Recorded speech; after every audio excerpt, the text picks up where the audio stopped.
On the 5th and 6th of January 2024, with LSI at the helm, the first ever two-day international conference, Vishwa Swasthyam 2024, was organized.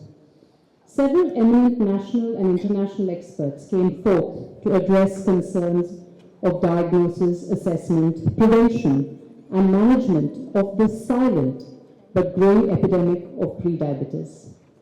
So let us take a glimpse at this Newman event through a short video presentation that was prepared by the team LSI.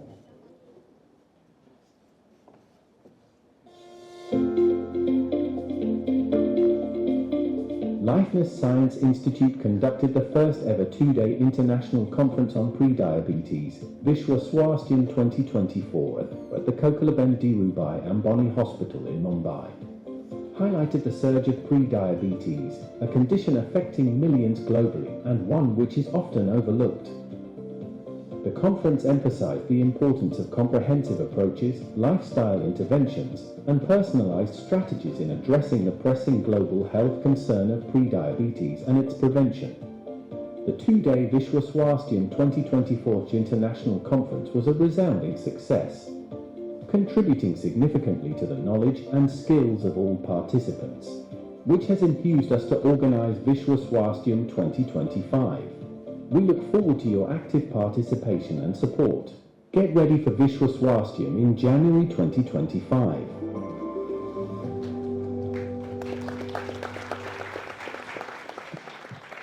Thank you, Team LSI. Vishwa Swasthyam 2024 was indeed very fortunate to have Dr. V. Sesikeran, a name synonymous with the nutritional sciences, on its team of expert contributors. I request Dr. Sesikeran to kindly share his expert views on this one-of-a-kind event, Vishwa Swasthyam 24, with our August gathering.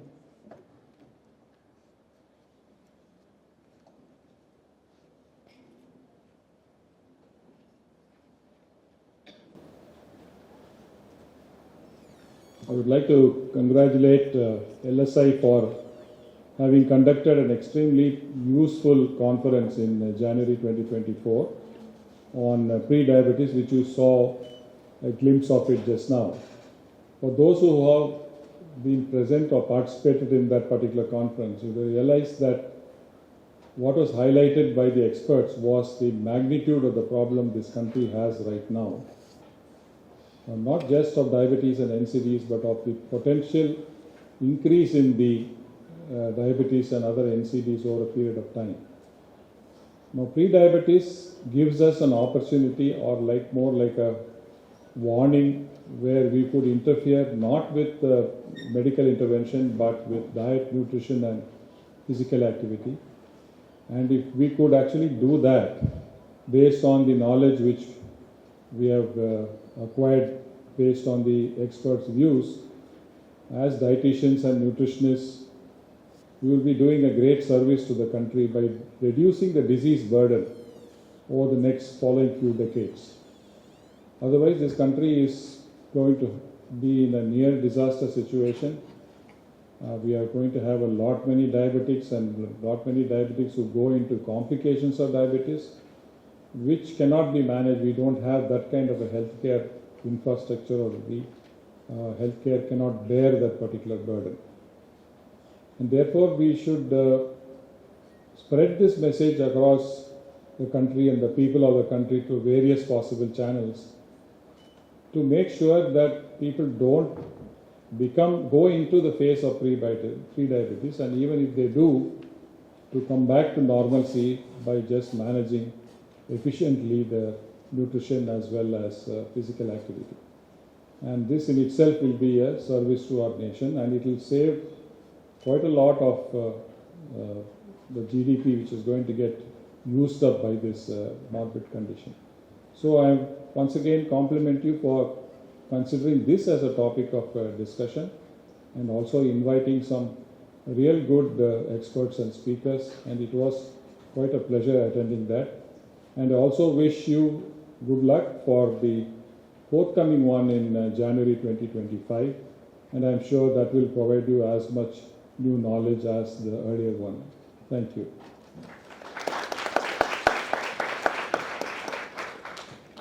Thank you, sir. And as sir has said, we're gearing up for unveiling yet another overwhelming event owing to the overwhelming success of Vishwa Swasthyam 2024. The Lifeness Science Institute has yet another exciting reveal to make today.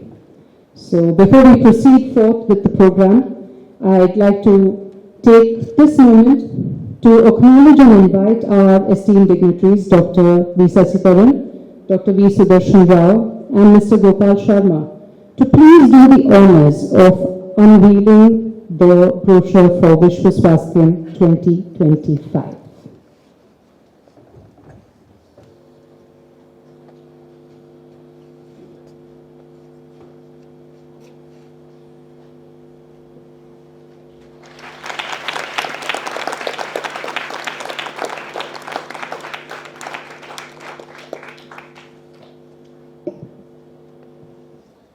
Thank you, sirs.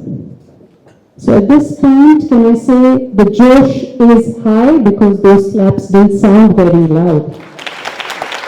How's the Josh? Thank you. At this point, we're also taking a moment to honor the leader and passionate researcher and an experienced academician, Professor Dr. Subhadra Mandalika, known very fondly to all of us as Subhadra ma'am, to come forth. I will just take a moment, ma'am, to share your illustrious career in a nutshell. With around 30 years of academic and research experience, she significantly contributed to the field of nutrition and dietetics. Serving as a PhD guide in the University of Mumbai, she has to her credit many scholars. She has served as a PhD examiner in several prestigious universities across India. Her prolific research career has to its credit around 70 plus publications in peer-reviewed national, international journals, alongside scientific letters, chapters in books, and her academic experience extends to curating undergraduate and postgraduate syllabi, planning academic courses, and serving as an invited member of the Board of Studies. As a resource person to several conferences and reviewers for various journals, she also holds memberships to several professional organizations, to name a few: the Nutrition Society of India and the Indian Dietetic Association. It's my proud privilege to invite Professor Dr. Subhadra Mandalika, the Academic and Research Advisor at Life Sciences Institute, to enlighten our audience with the details of the brochure and also to give us insights on a culinary resource, which she will share with you shortly. Thank you so much, Dr. Lakshmi. That's indeed a bit more beyond what actually I have done. It's nothing, it's just these are few words. But what is actually giving me more happiness is being part of these kind of gatherings and organizing the activities that will ultimately have community benefits.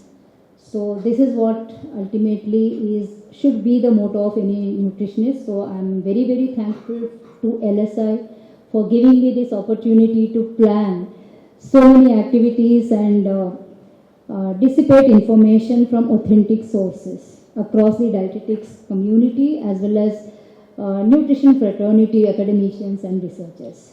And it's indeed my proud privilege to be on this stage once again as co-chairperson of the upcoming International Conference Vishwa Swasthyam 2025.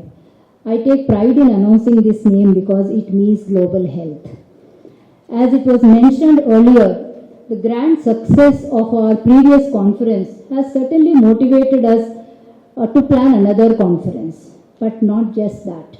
We had taken ahead the message that we have received during the previous conference from the scientific deliberations, and from all three colleges, through our students as well as faculty, we have gone to the community, be it the street plays, like many of you may have watched our street play competitions and winners, etc. We have gone into that and we designed so many skits, and so many community activities have been conducted, and the most recent one is Pan-India Pre-Diabetes Recipe Competition, and I am very thankful to all our collaborators who have been a pillar of support behind all our efforts. So now, coming to this upcoming conference, the fast-rising global as well as national prevalence of metabolic disorders across various socioeconomic groups and age groups, that has actually made us think a bit more and made us decide on this particular theme of metabolic health. And from the scientific literature, it's very clear that several crores of people are suffering from varieties of metabolic disorders, so we need to protect them, definitely. But the research, whether it is intergenerational research or research on younger groups of population, is showing that many of these disorders are preventable. And especially the intergenerational research is pointing at a very optimistic opportunity of preventing our future generation from suffering from these disorders. So that is how probably we could be playing a role in safeguarding our future. So that is how the tagline, protect the present and safeguard the future. So this is going to be our upcoming international conference in the month of January. The main conference days are 10th and 11th of January, and it will be preceded by two very, very skill and knowledge content-oriented pre-conference workshops on the 9th, and it will be followed by a bonus, that is a post-conference workshop. So I'll quickly mention to you, can I have the brochure please? So we are going to release the brochure very soon on the social media, and we will be sharing with all of you. It will go across India as well as other countries. So here we have eminent experts addressing various issues, right from prevalence, global prevalence, within our country, national prevalence, both in urban, rural as well as tribal India. Last year we had alarming information that has been shared by Dr. Suvarna Patil on the pre-diabetes situation in rural Maharashtra. So this year also we have invited her because she has that time itself shared with us that she had a lot of metabolic markers assessed in the tribal population, and they were just processing the data, and now she is ready to share with us that data. She will be ready. She was more than happy to share that information because she has received a lot of response from the community, from the dietetics fraternity to work on this group of population. And similarly, we have another very, very dedicated scientist, Dr. Tapas Chakma from ICMR, and he's very passionate about tribal research, especially on metabolic health, who has also accepted our invite and who will be one of the speakers during that conference. And we have many eminent national and international speakers during that conference, including Dr. Yajnik, Dr. Anurag Kurpad, okay, and we have Dr. Sesikeran, of course, with us. He has been a pillar of support to us in all our ventures. We are very grateful to you, sir.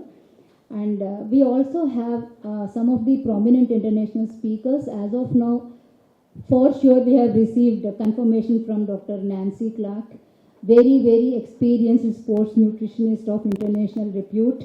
And she will be delivering her session, as well as she will be the one who will be conducting post-conference workshop on how to be a successful sports and fitness nutritionist. So her way of thinking about it and modalities are really excellent. So we are very happy when she was openly accepted that invite to stay back and conduct that workshop on the 12th of January. And on the previous day, that is pre-conference workshops, we have DietCal software training in using software for calculating the dietary nutrient intake of individuals. But beyond that, so many other applications have been added to that, and extended applications were shared with me by Dr. Gurdeep Kaur, who has actually designed that software based on IFCT data.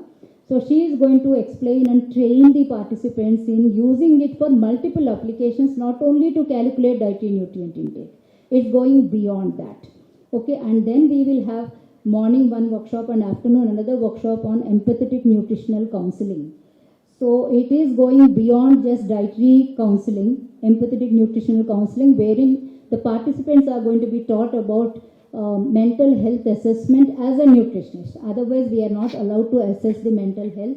You need expert to assess the mental health status, but there are certain tools which are lighter, free to use, and those tools are going to be shared with you, and to what extent nutritionists also can use it, both in apparently healthy conditions as well as in clinical conditions. And then how to merge this data of mental health status as well as in dietary nutrient intake and dietary behaviors and use it for develop strategies of counseling. So this is going to be the second workshop, and these workshops are not parallel, they are one after the other. So whoever is going to be registering for these conferences will be definitely getting the benefit of both the workshops.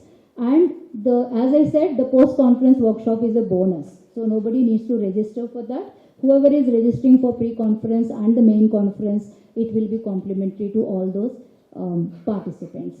So this is about the conference, upcoming conference, and we have kept, unfortunately we don't have the brochure to show you over here, but we have kept the registration fees more or less similar to the registration fees of previous conference, with the most possible concessions to students, and we have eminent nutrition associations as collaborators of this conference. So members of any of these organizations will also be getting good discount in the registration fees as well. So with this, I'm very, very happy to complete introducing you to the details of upcoming international conference, Vishwa Swasthyam 2025. And it's my pleasure, immense pleasure now to, I hope all of you have liked the ideas. Okay, I'm very excited taking the conference because we are living through this and we are just foreseeing what it is going to be. So now I take immense pleasure to invite each of our collaborators to quickly share their views about their collaboration with LSI and the upcoming conference. And firstly, I would like to request Dr. Rupali Sengupta, convener of NSI Mumbai chapter. Thank you, Subhadra ma'am. Good afternoon to one and all present over here. Thank you, distinguished dignitaries, for inviting me to introduce the planned collaboration of Nutrition Society of India Mumbai chapter with LSI. I see this international conference a good opportunity to bring transformative changes of metabolic disorder. Today's stress-filled lifestyle is one of the primary cause of non-communicable diseases. Nutrition Society of India will facilitate distinguished speakers and eminent scientists to deep dive into the challenges and solutions. On behalf of NSI Mumbai chapter, I extend best wishes for the eventful international conference, Vishwa Swasthyam 2025. Thank you. Thank you so much, Rupali. I now invite the representative of Indian Dietetic Association, Ms. Shraddha. And I must tell you, there is one secret detail which I am revealing right now, because still so far we haven't received official final confirmation, but we may have Dr. Sylvia Stump also as one of our experts. Okay, I'm sure many dietitians know about her. She is one of the authors of Cross and Mahan book. Okay. Yeah. Thank you so much, ma'am. First of all, it's a pleasure to be partnering with LSI in this particular conference. I'm an LSI member of Indian Dietetic Association Mumbai chapter. It's always a pleasure to be associated with organizations where we believe in disseminating important information, and especially considering the metabolic health, what we see in today's time when we see patients or even the public. It's very, very important that we disseminate out the correct information, and this is a great platform to learn, and we are very happy to partner with LSI for Vishwa Swasthyam, and all the very best for it. Thank you. Thank you, Shraddha. I now invite Vice President of Association of Sports, Nutrition and Fitness Sciences, Dr. Meena Godhia, and Dr. Nancy Clark's contact and coordination with her is through ASNFS. Dr. Godhia. A very good afternoon to all on the dais as well as all my friends in the audience. Association of Sports, Nutrition and Fitness Science is indeed very, very happy and privileged to collaborate with LSI for this particular conference, as we have all understood the need of the conference from the earlier speakers, and this is a great platform and a learning experience to all participants. I wish all success to the conference and looking forward to a very eventful and full of learning conference in 2025. Best wishes to all. Thank you. Thank you so much, Dr. Godhia. I now have the pleasure of inviting Ms. Bhakti Samant, and who is representing one reputed organization, Collaborator Dhirubhai Ambani Hospital, who is also our collaborator. We have many eminent doctors from these reputed hospitals on our speakers, as our speakers in the upcoming conference. She is also representing today the IPEN India Diabetes Core Group. Thank you, ma'am.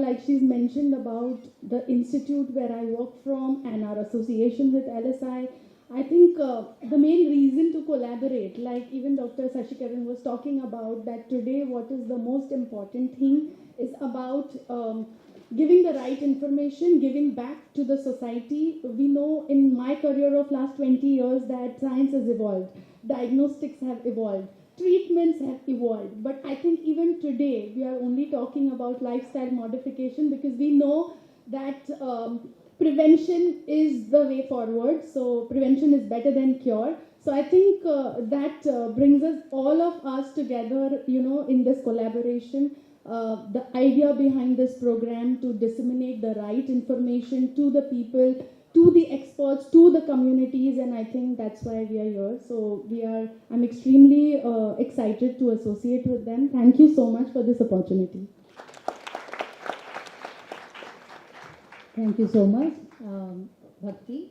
And we also have one more collaborator, Denma Healthcare Private Limited. Ms.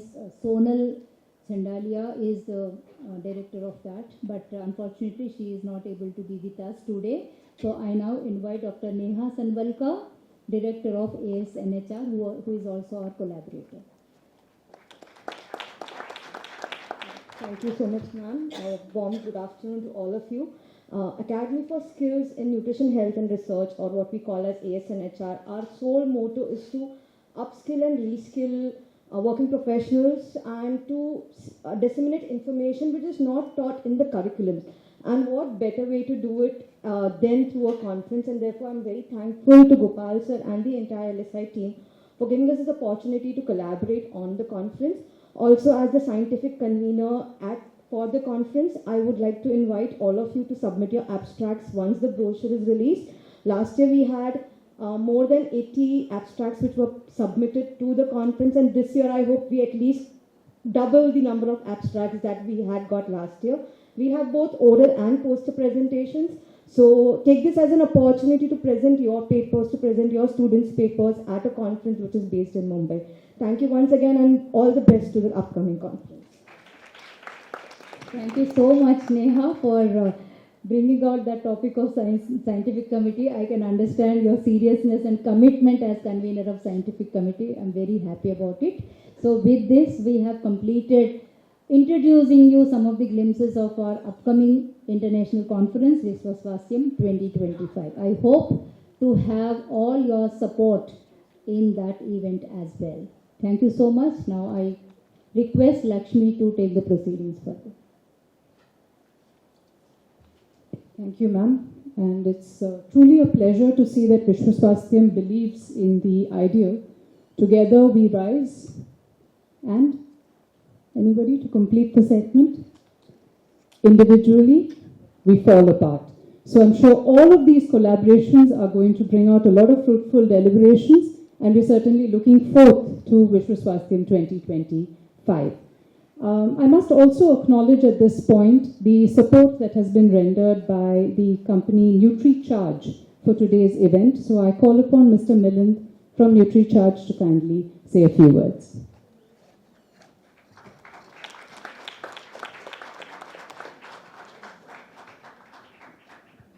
We are very happy to be associated with LSI and Vishwa Swasthyam for this initiative. NutriCharge is a nutritional supplement company. We try to be on the right side of ethics, make supplements which are as per the prescribed guidelines and beneficial to every individual who is, as per new guidelines, is not healthy but needs support.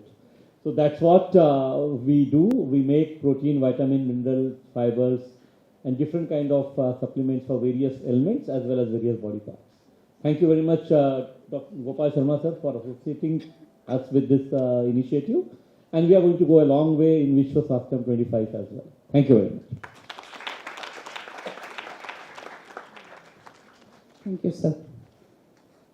It is now the moment that we've all been waiting for. I think we've been awaiting many moments, and now this is yet another moment.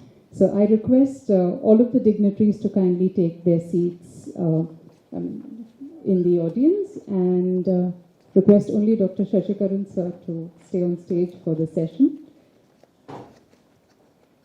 It is with pride and pleasure that I extend a warm welcome to Dr. Anuradha Mitra, who's a retired Associate Professor, College of Home Science, Nirmala Niketan, to the stage. She is currently serving as an academic advisor at LSI, and Dr. Mitra has a very illustrious career as an academician. She's also a recognized guide in the University of Mumbai for the MSc programs. She has several achievements to her credit, and she's been the chairperson of Ad Hoc Board of Studies in Home Science. She is very popular for conducting workshops, lectures in nutrition and health, also coordinating several research projects, and is also an active member of several professional associations like the Nutrition Society and the Indian Dietetic Association. I invite Dr. Mitra ma'am to kindly present the theme as well as introduce our first speaker for today's seminar. Thank you. Thank you so much, Lakshmi. So, introduction to the theme. Actually, it is a very straightforward theme. However, as a teacher and a lecturer, I cannot restrain myself from giving a little bit from my side. So, no one can actually deny the importance of nutrition and its role right from the time we are in the mother's womb till we reach our tomb. We have to rely on nutrition and food. A well-planned and a balanced diet is necessary not only for ensuring optimal growth and development, but also for reducing the diet-related risk of NCDs and metabolic disorders.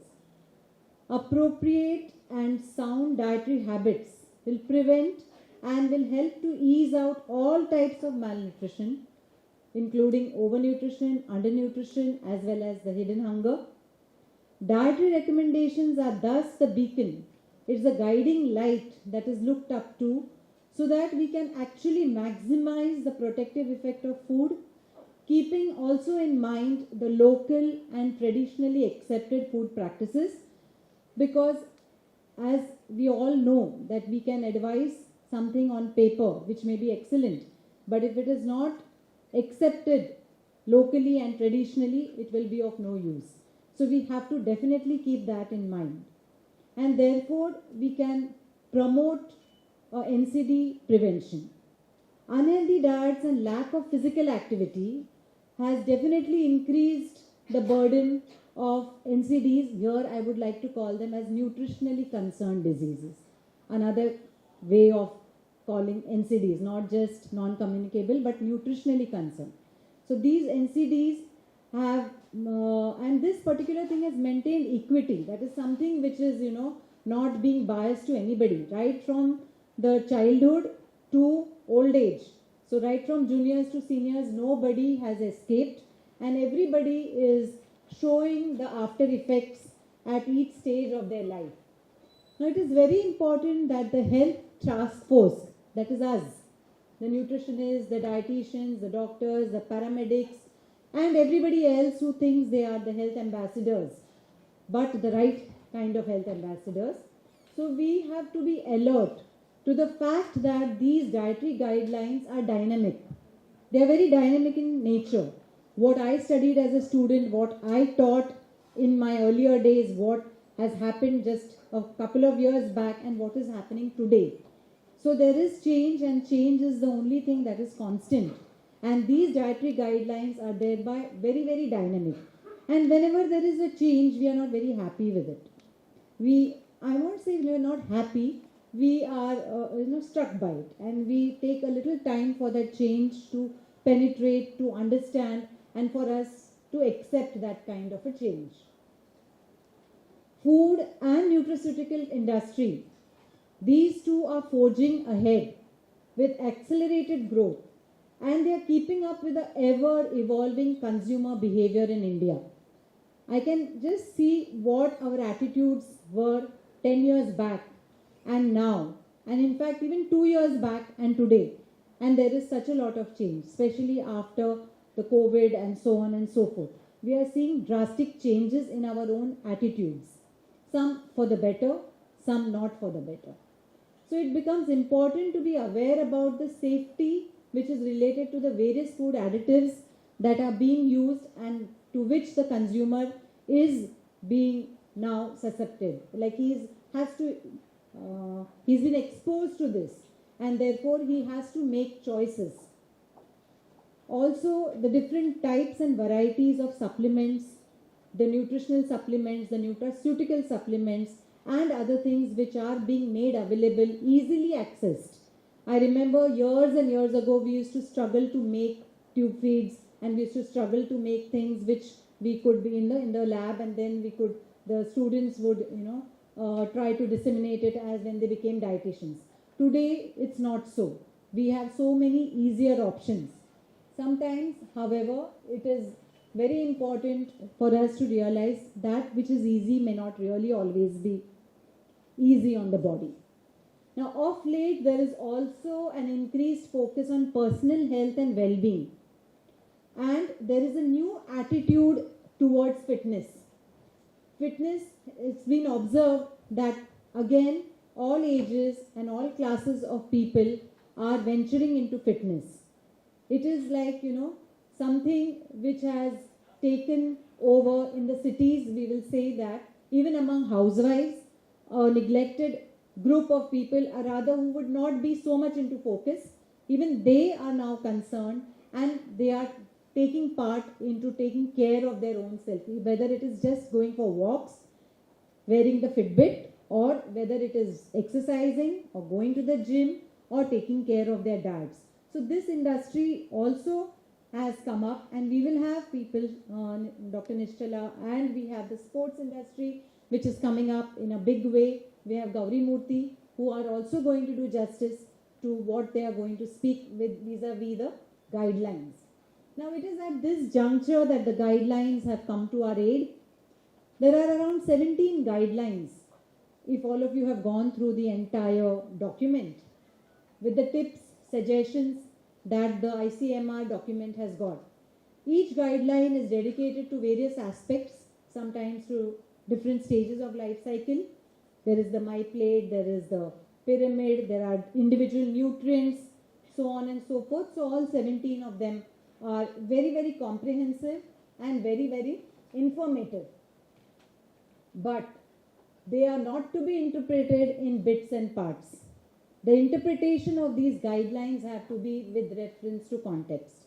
You cannot pick and choose a sentence and use it and deliberate upon it as whether it is right or wrong, or it is, to be accepted or not. So that becomes very, very important. All of us in the fraternity, it is our duty to go through the guidelines from one end to the other, rather than pick up bits and parts and talk about it.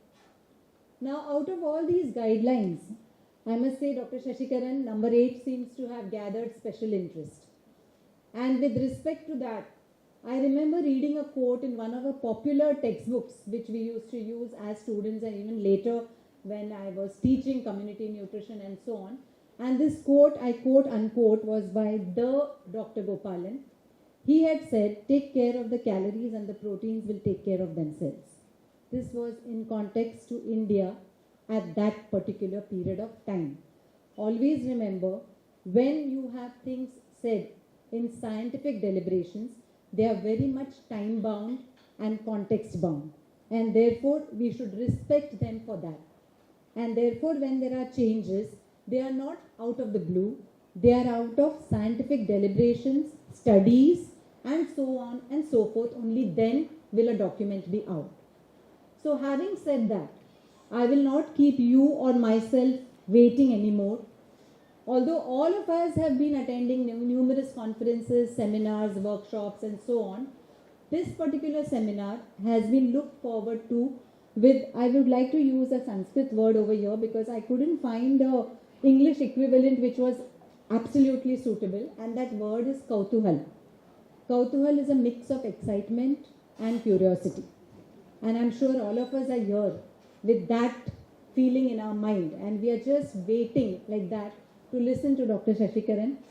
And so I would like to invite Dr. Sesikeran to address our Kautuhal with his Vak Kaushalya and Gyan Prabuddhata. That is his excellent oration skills and his illuminating knowledge. So I would like this to be addressed. And before that, let me finish also the formality of introducing Dr. Sesikeran. So actually Dr. Sesikeran needs no introduction. I can just introduce him as what I feel about him. I feel that he's the most humble, the most knowledgeable speaker, and somebody who can even make quantum physics simple to the listener. I have always felt that whenever I listen to you, sir, the most difficult or probably a complicated issue, which we all are like, this is something. And then you put it across in such a simple way that you feel, Are, ye tha kya? It's like this kind of oratory is rarely seen. There are orations and orations, but to make a complex thing very, very simple and acceptable is something that I have seen Dr. Sesikeran do. So my introduction of Dr. Sesikeran would be that all this is there. Him being the former director of NI and so many years of experience and ends and thousands of publications and guidelines and so on and so forth. We can all see this as we open the Wikipedia also. But these are the aspects of Dr. Sesikeran that I would like to highlight. And I welcome you, Dr. Sesikeran, so that we are all waiting, and we can all our doubts be clarified in a very clear and lucid manner. So thank you for accepting this, and once again, welcome, sir.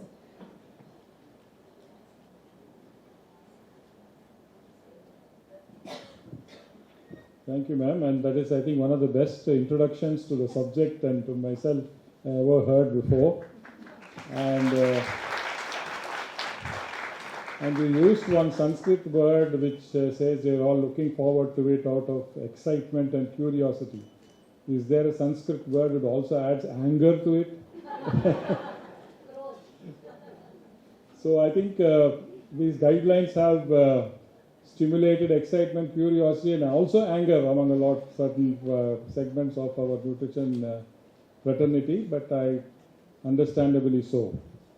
I actually stand before you like a sacrificial goat, because the entire guidelines was made by a group of several people, and I am not even responsible for the policy taken. But I will certainly take responsibility myself as well as my colleague Sudershan, who is here, because we were part of the team which developed these guidelines. And I have some slides. Yeah, can I have the next one? I have to give some disclaimers. Now, these views which I am going to mention now are my personal interpretation and response, and not to be quoted as the ICMR NIN's view. And as a member of the Dietary Guideline Expert Committee, my role was restricted to my area of expertise. And due to the moral code of conduct of the Election Commission, which existed till 2 days ago, my colleagues at NIN could not arrange for any kind of a discussion with the stakeholders, and I'm told that they're going to do it sometime during this month. Next, please. Now, I have a declaration of conflict of interest. I am the scientific advisor to few industries also, but I have no financial interest in them. Next. Now, what is the intent of the dietary guideline? As Madam introduced rightly, don't read between the lines or stress on certain lines. You look at the holistic intention of what these dietary guidelines are. Every 10 years, based on the scientific literature which gets published across the world and also in our country, an expert group decides on what should be the recommended dietary allowances for each of the macro and micronutrients. And these are essentially meant to know the range, the limits, what is the minimum you should take, what should be the average you need to take, what should be the maximum you have to take, and at what levels that nutrient can cause harm. So these are the different levels, and that is the purpose of the RDA document. But that RDA document does not make the consumer wiser, which means the people of the country don't get any sense out of that.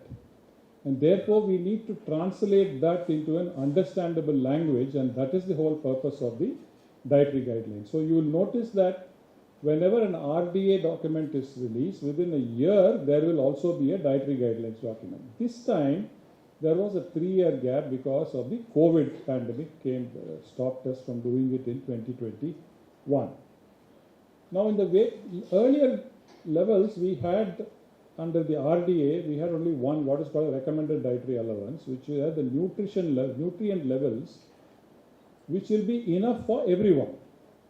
Like, for example, if someone needs 1 milligram of a nutrient is sufficient for one person, another person needs 10 milligrams of the same nutrient should be sufficient. How do you arrive at a single value? Therefore, the recommended dietary allowance therefore tells everybody take 10 milligrams, because even the person who needs 1 milligram will get enough for himself. But recent science has shown that taking more nutrients than required is also not good for health. And there are also nutrient to nutrient interactions, and therefore the committee of RDA subsequently decided that we will arrive at a value which is an average value. Very often we use averages for many things. Is an average value of a population, which means if the population is eating that much of average of nutrient, they will be healthy. And that is what is called the EAR, what is called the estimated average requirement.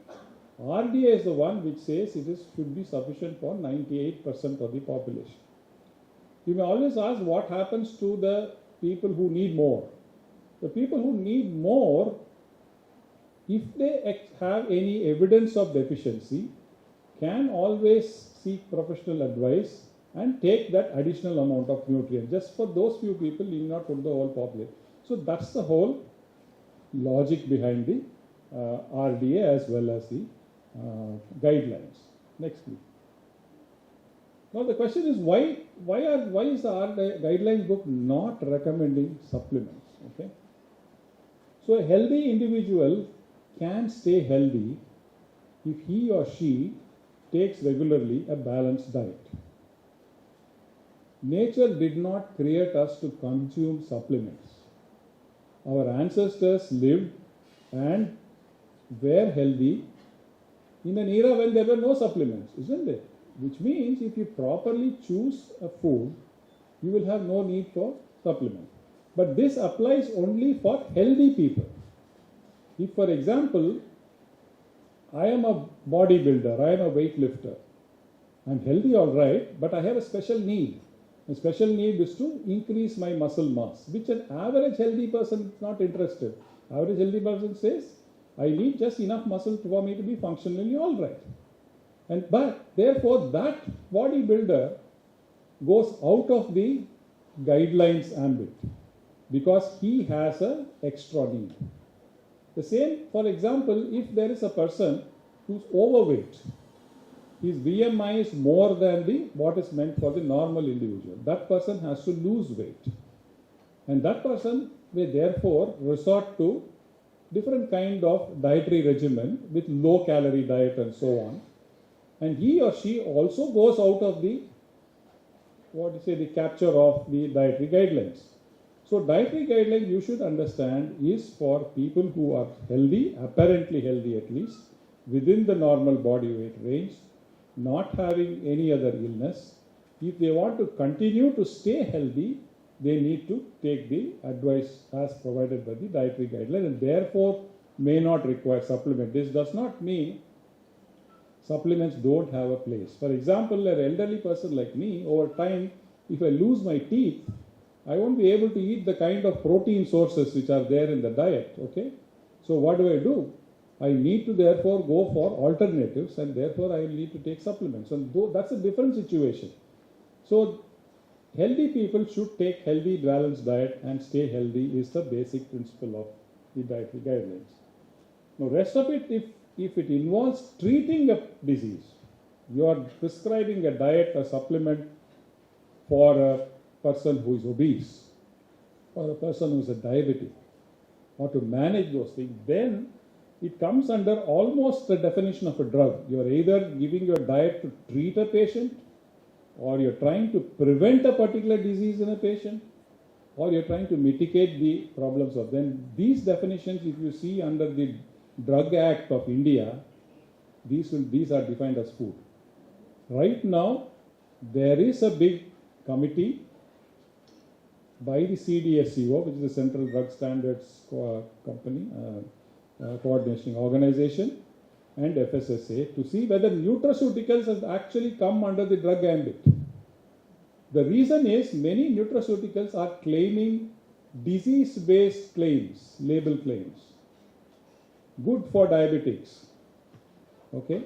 So once you say it's good for diabetic, then it's a disease. And you are trying to sell a nutraceutical for a disease, then it will be controlled by the drug authority.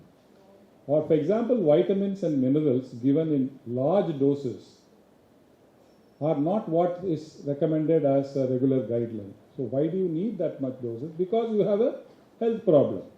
You have, let us say you got vitamin B12 deficiency, you need to take a lot of B12. And then it again falls under the gambit of disease. And therefore, this is quite possible in future that some of these, depending on the kind of claim they are making, the same nutraceutical. You take, for example, probiotic is good for gut health. Or if probiotic is to be used for antibiotic-induced diarrhea, it becomes a drug. A probiotic is to improve gut health, becomes a food. So you have these kind of differences which exist. And therefore, we should realize which is going to be considered as food and which is not food.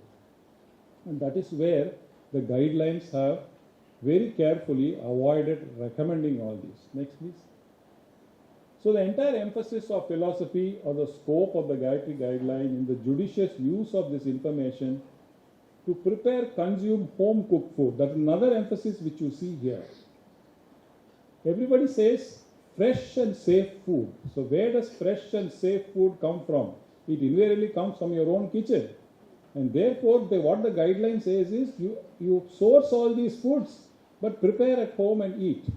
Because the moment you start sourcing from other places, you are compromising on the quality as well as the quantity which you consume. Okay? Next, please. So, as I already mentioned, they may not be applicable for people with deviations from the normal definition of health. Next. Now we'll go to certain specific questions. Some of them I'm addressing now, and I think later on there's going to be a panel discussion. There may be some other questions coming. For example, somebody said, refined oils contain additives and hence not good. This is a statement on page 54 of 73. In fact, I think my colleague Sudershan may answer better. But I'll tell you why they might have thought of this. Refined, bleached, deodorized oils all use chemicals. Okay? The residues of the chemicals will be present in very small quantities, and FSSAI regulation strictly regulates that, and they will not cause any harm because in the quantities they are present. But then the quantity of oil consumed means the greater the amount of oil consumed, not only are you consuming excess energy and fat, you are also consuming excess additives. So this is only to warn you that take care when you consume. Don't think that refined oil is it's a clean, good oil. It can also have some chemicals, and if you don't use it in moderation, you could have a problem. I'll also show some recent publication after that. Then, so the source of refined oils in our country, we have regulated sources, branded versions of oils. We also have in interior villages and districts all sorts of oils with no labels which come in bulk and repacked. You have no idea what the refined oil was made. You have no idea whether it has contaminants or not, and who is going to regulate that. So this actually gives you a warning at least to use a good source of oil. Next. Now then based on this, many people now have a fad of like organic, cold pressed oils, virgin oils, etc., isn't it? So are they safer than the refined oils? In fact, media keeps telling that refined oils are bad for health. You must go for the cold pressed oils and chakki, ghani, and what all sorts of stuff they are saying. But there's a lot of the undesirable components in crude, cold pressed or virgin oils are free fatty acids. Free fatty acids are pro-oxidants, okay, and they also increase the inflammatory load in our body. They also contain monoacyl glycerols and diacyl glycerols, which in precursors of a certain harmful chemical called glycidyl esters. Okay, you could also have pesticide residues because this is not refined. Only you refine, only you remove the pesticide residue. There could be a peanut which is full of aflatoxin. It is cold pressed and sold to you. You will be taking a cold pressed oil with a lot of aflatoxin as well. Whereas the refined peanut oil, the aflatoxin have been removed. Okay, so people therefore should not think. There are also waxes. People should not think that these oils which are unrefined are actually healthier versions. There is a lot of misinformation in the media that these oils are healthier. They have shorter shelf life, so you don't use them on time, they will become rancid faster. And since you bought it at a fancy price, and you'll remember these are very expensive, much more expensive refined oils, you won't throw it away, you'll use it and land up taking a whole lot of free fatty acids, okay? And they cannot be used for frying, but we'll still use for frying. Well, that's the reason why you need oil. More often you need oil only for frying. So we do all these thinking cold press oil is a healthy oil. You give it to your children. But who knows all these facts? Next please. Now there are differences in oil technology. The food safety regulation says sunflower oil, palm oil, soybean oil, rice bean oil must be refined. These oils cannot be consumed crude. They are refined by using solvents like hexane. And usually hexanes are supposed to be removed at the end of the solvent, but we assume that there could be a potential for residue. But I can assure you, as far as I know, and my Sudershan will also tell you that as far as regulated oils are concerned, they will have hardly any hexane in them. There are other oils can use expeller methods, like for peanut oil or coconut oil or mustard oil. You do not need refining, and this is okay here. However, as I said, aflatoxin contamination is possible, and we have no way of knowing whether it's been removed. Next, please. So there's an FDA warning which has given that these what's called glycidyl esters, that is monochloropropane diol esters or MCPDE and glycidyl esters or GE. These are contaminants that can occur in edible oils such as vegetable oils and foods made from these oils.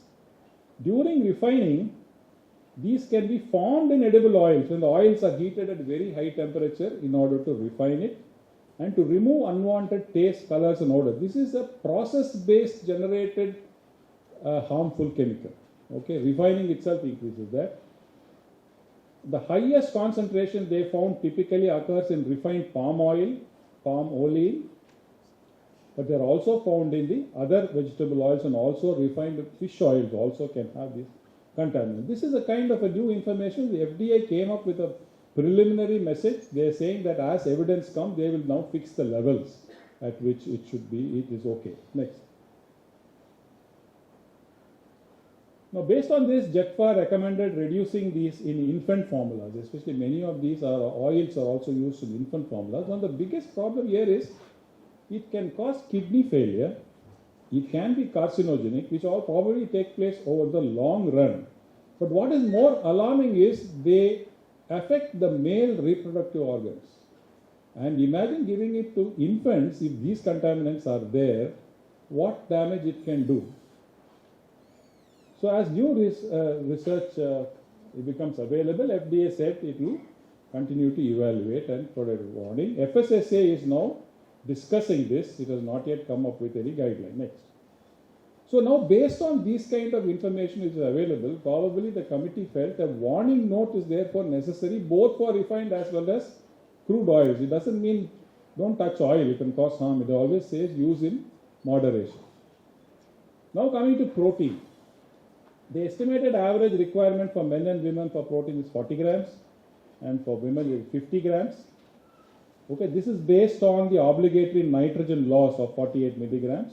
And by computation, they find that this is their RDA book. The protein requirement per day is 0.66 grams per kg per day. And the safe limit is 0.83. And you can achieve this if you consume a cereal pulse milk diet in the ratio of 3:1:2.5. So the natural diet will give you the required protein what you need. For a healthy person, if he or she can consume this, why take a supplement? Next. Now this was the point raised was the daily diet provides 60 to 70 grams, which seems to be higher than what is normal. So there is a table there in 1.2a, page 7, which shows 300 ml of milk will give you 10 grams of protein, cereal millets at 250 will give you 25 grams, pulses will give you 20 grams, vegetable 10 grams and so on, all put together. A vegetarian diet, if it is consumed in the proper proportion, should give us 72 grams of protein, and non-veg will be 79 grams. What is the issue only is the quality of the protein. But if you combine cereal and pulse and you also have milk, you will get the essential amino acids. It's not that you will not. Next. So consumption, this is a reference I am giving you, JAMA Internal Medicine in 2018. It says, consumption of protein supplements over and above dietary protein does not help muscle building. So people who believe that they take more protein than what they're eating in food is going to build their muscle, it won't. Unless you have resistance exercise running parallelly, one cannot build their muscle. Now, protein powders are not advised because they contain sugars, they contain sweeteners and additives, and therefore people who want only the protein will also land up consuming sugar along with that. Okay? So there are one of several reasons why protein supplements have not been included in the dietary guidelines. Next, please. Now, another one is many of these protein supplements have a high amount of branch chain amino acids, and there's a lot of research which showed that if you take excess of branch chain amino acid, it actually increases insulin resistance and contributes to non-communicable. Because these branch chain amino acids are used as energy by the muscle. And in the process, the muscle also develops insulin resistance. Okay? So too much of consuming branch chain amino acids, these are all essential amino acids, but these branch chain ones actually increase the risk of insulin resistance. There's also studies to show that if you prolong the protein supplement can lead to bone loss, that calcium could leach out of the bone. So how does a national organization recommend people to take protein supplements when there's so much of information saying that it is not necessary? I think people should understand the good intention with these guidelines are made. It is not against an industry which makes protein supplement, but for a normal healthy individual, is it a need for giving supplement? I will give you one example.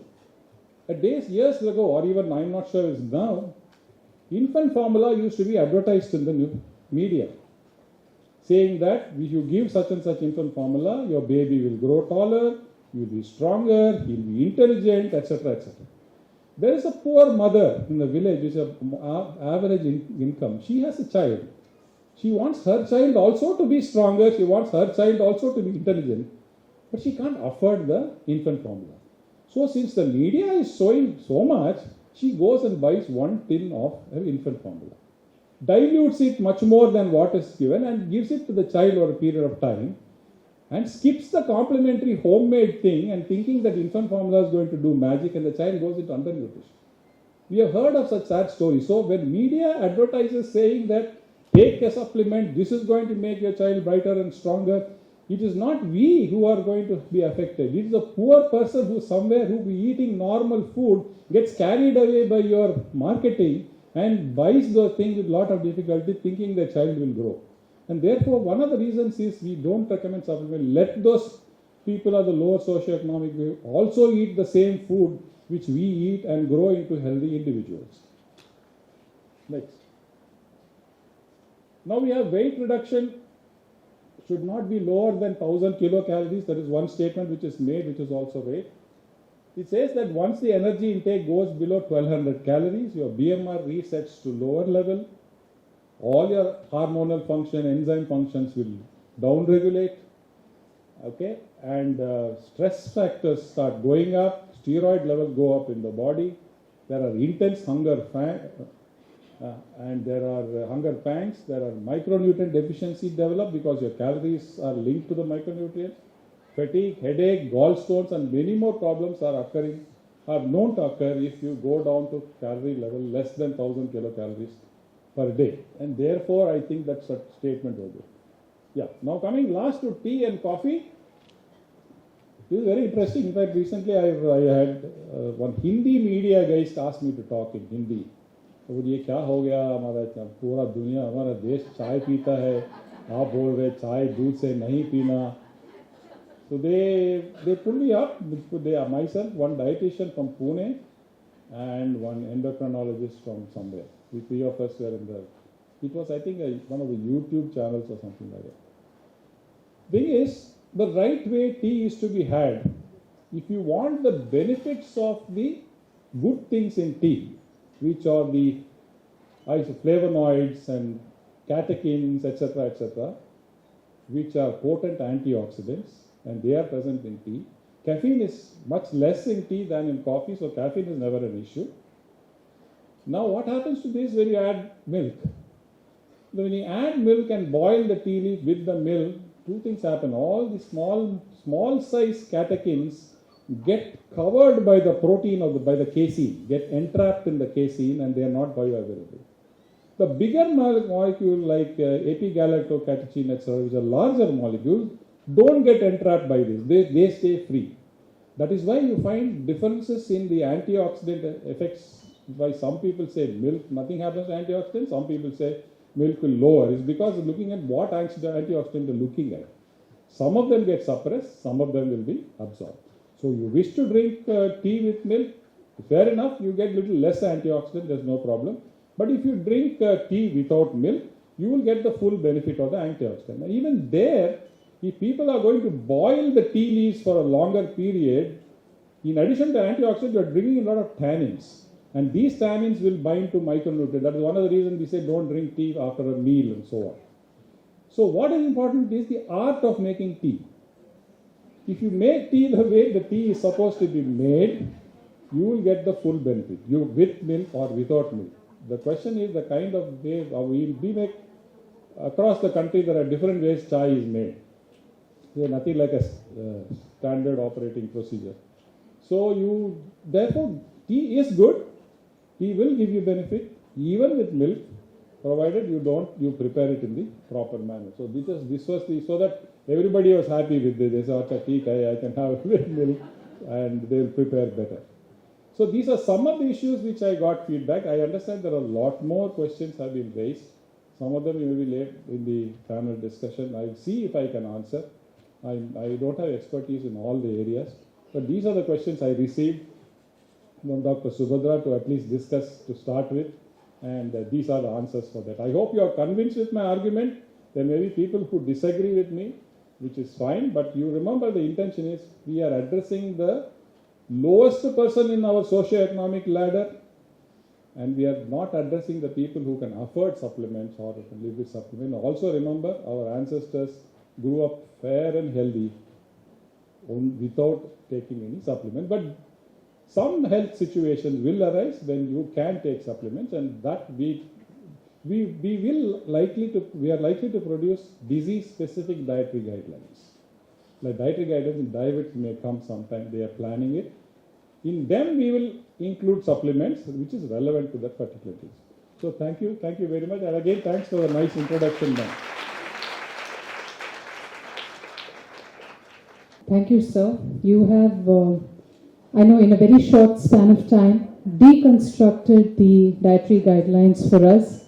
The kautukam that ma'am was talking about, I think it's brought out a lot of questions in each of our minds. They've thwarted a lot of concerns that we had, and I'm sure the cue cards that have been given to you by the LSI volunteers is the appropriate place to note down those questions, which will then be taken up during the panel discussion. So thank you very much, Dr. Sesikeran, and we look forward to the forthcoming sessions as well. So for this, I request my academic colleague and a seasoned academician, Dr. Madhavi Sathe, Madam, from Srimati MMP Shah College of Arts and Science, Mumbai, to kindly proceed forth with the scientific sessions.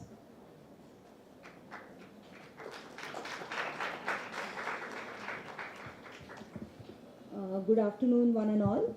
I hope I'm audible.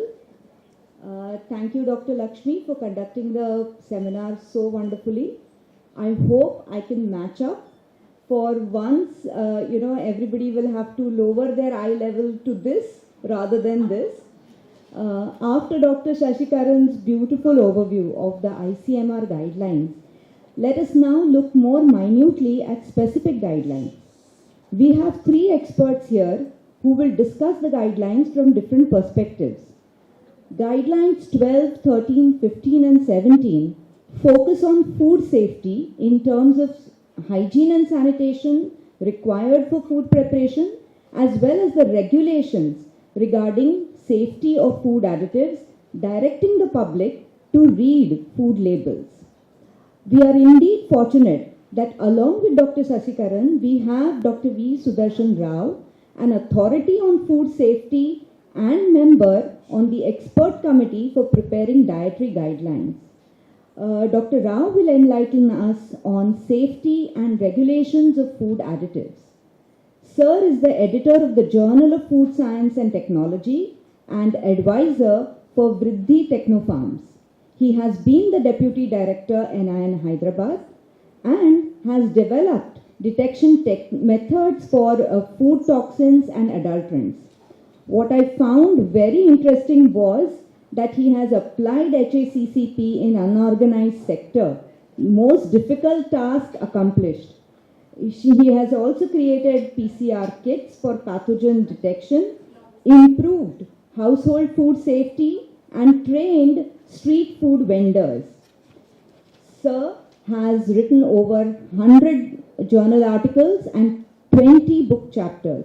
He has been honored with the Kejriwal Award in 1997, the Platinum Award in 2010. Sir is the Fellow of the Society for Applied Biotechnology from 2013. He has been Chairman on scientific panels FSSAI for over a decade and an expert member on FAO, WHO, International Dairy Federation, as well as the Bureau of Indian Standards. So who more than Sir can be apt to speak on food safety and regulations? I invite Dr. Rao and request him to start his session.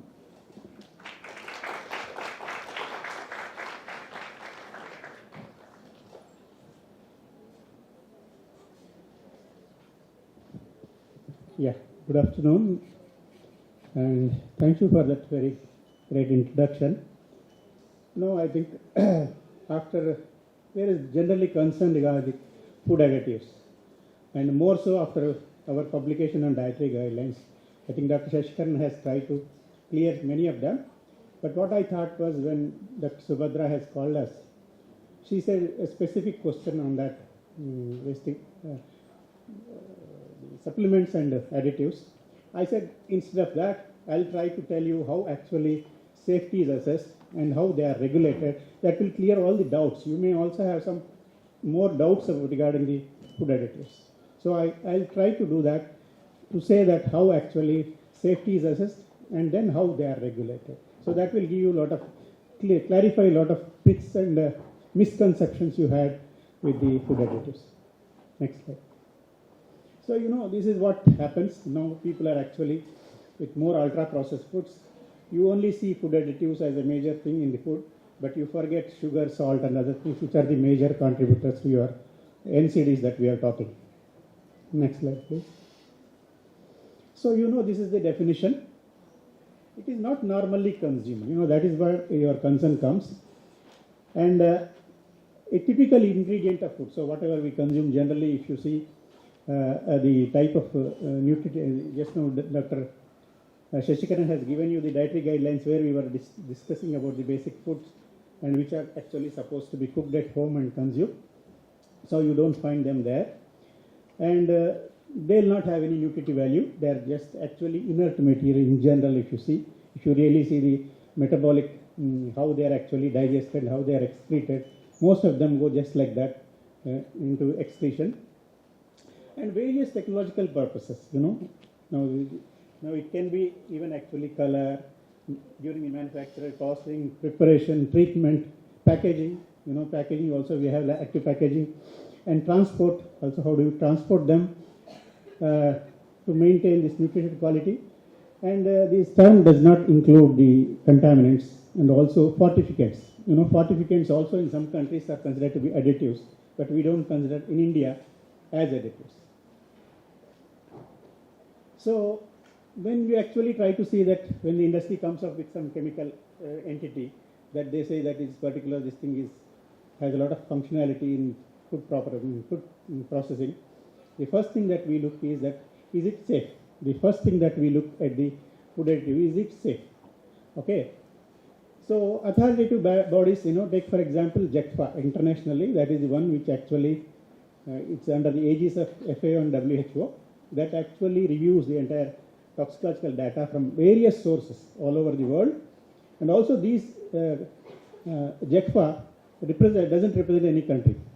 The experts in the respective fields are called up and try to understand how this particular additive toxicology is done and what are the effects that are likely to happen. All that actually reviewed at the international level, and that will actually give it.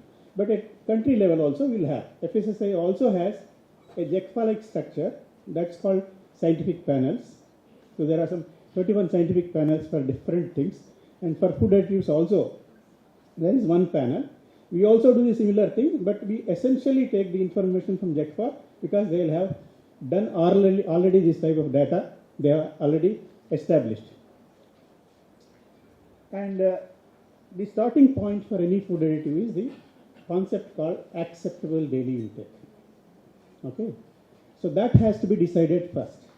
So this is at the consumer level. It is not at the food level. We are not talking about food at all.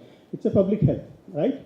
So FSSAI is try to actually see that whatever the food that is available in Indian markets, it should be safe for consumption. So that is the intent with which FSSAI works. Okay, next. So what is ADI? ADI is an estimate by JECFA, an amount of food expressed by body weight. See, if you ingest this daily over a lifetime, nothing is likely to happen. What is it nothing likely to happen? Any hazard? So that also has been, without appreciable risk is taken, means practical certainty. This is available information as on today. Okay, this can change. The science is dynamic. Okay, so you must have heard actually some time back about the sucralose. There is an issue. Okay, so we also check that latest information and try to see whether we are right. There is any need to take any corrective action with regard to sucralose. That also was done. Okay. So lifetime exposure, that's what it means. That means even if you are consuming an additive every day, it doesn't happen in real times actually. We are occasionally taking, we may not be taking everything every day, right? So even then, if you take every day this additive for a lifetime, nothing is likely to happen. That is what is the numerical value called acceptable daily intake. Okay. The second misconception many people say is now the cancers are increasing in India or elsewhere also. They think that because of these chemicals that are there in food, that is maybe supposed to be actually causing this type of thing because our ancestors never had this type of problems. Okay. Next. So for that, all food additives are threshold chemicals. What do we mean by threshold chemicals? It is dose dependent. Okay. Carcinogens are not dose dependent. Okay. So in the first, this thing itself, we never considered any carcinogen as an additive at all. So all the additives which have been permitted by FSSAI or elsewhere, they do not cause any cancer. Okay. Its numerical value of ADI is established. That means it is dose dependent, and dose itself will be able to tell you whether there is likely to be any toxicity or not. And ADI is much less than that. I'll tell you relation between ADI and toxicity. So none of the additives which are permitted are carcinogens. Because there is a general perception based on the what's this university.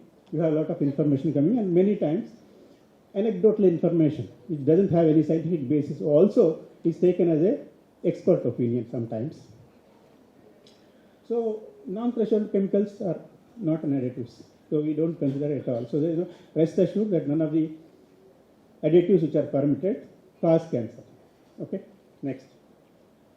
So this is what actually, what the ADI I just now told you is that acceptable daily intake, right?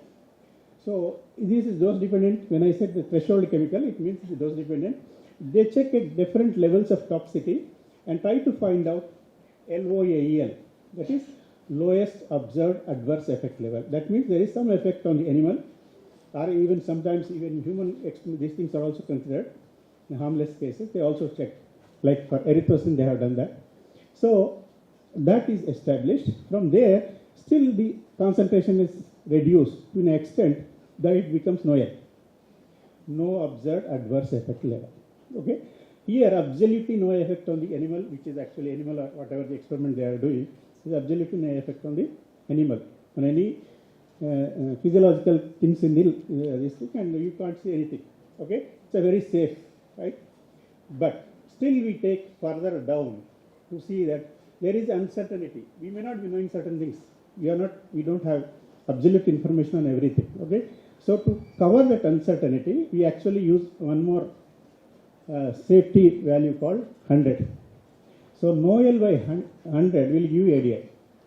You see how many levels of safety has been actually taken care when additive is being permitted. Okay.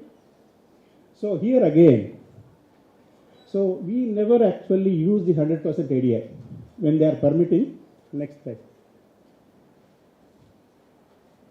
Okay, another doubts we'll have it. This one is once your ADI is this thing.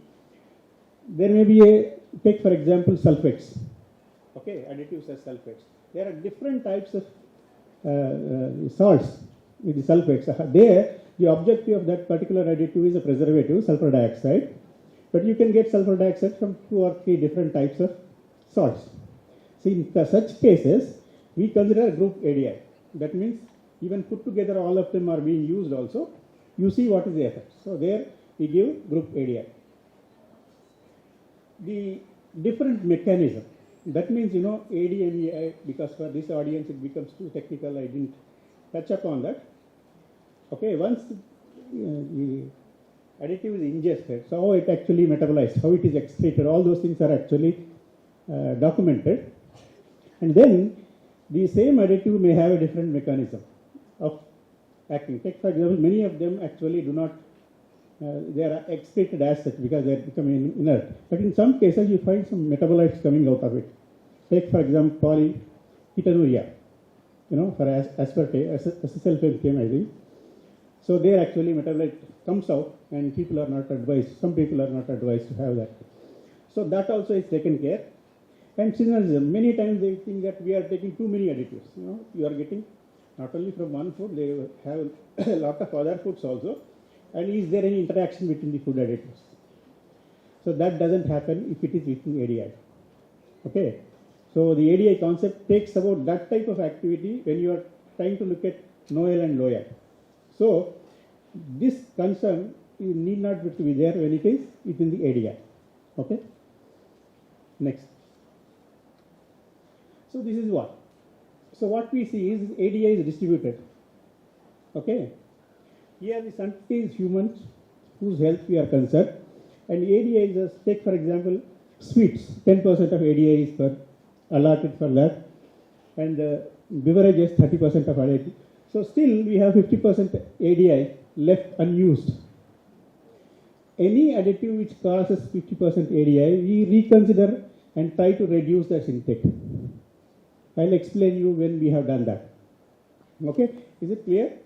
That we are actually ADI itself is very safe, and we also will not cross ADI even while permitting the regulatory limits. We hardly catch up 50%, but actual use will be different.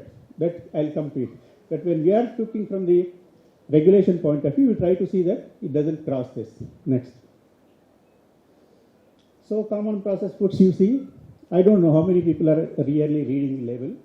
You see the front side is advertisement and catching your attention. The back side will be facts of the product. You just read, you will find many times how many additives are being used. So I actually picked up few commonly consumed processed food. But if you see some exotic foods, okay, industrial processed, the so-called ultra processed, you may find more, maybe 12 or 13 additives. But major contribution will be again salt, sugar and fat only. The additives are not contributing that much. But additives are definitely helping to make that ultra processed food. To that extent is a concern. Not the additives themselves are unsafe. But ultra processed foods, the additives will definitely help you to make ultra processed food because of that various functionalities that they have. Okay. So more than 500 additives are there in our list in FSSAI. If you go to the FSSAI website, you can see that list.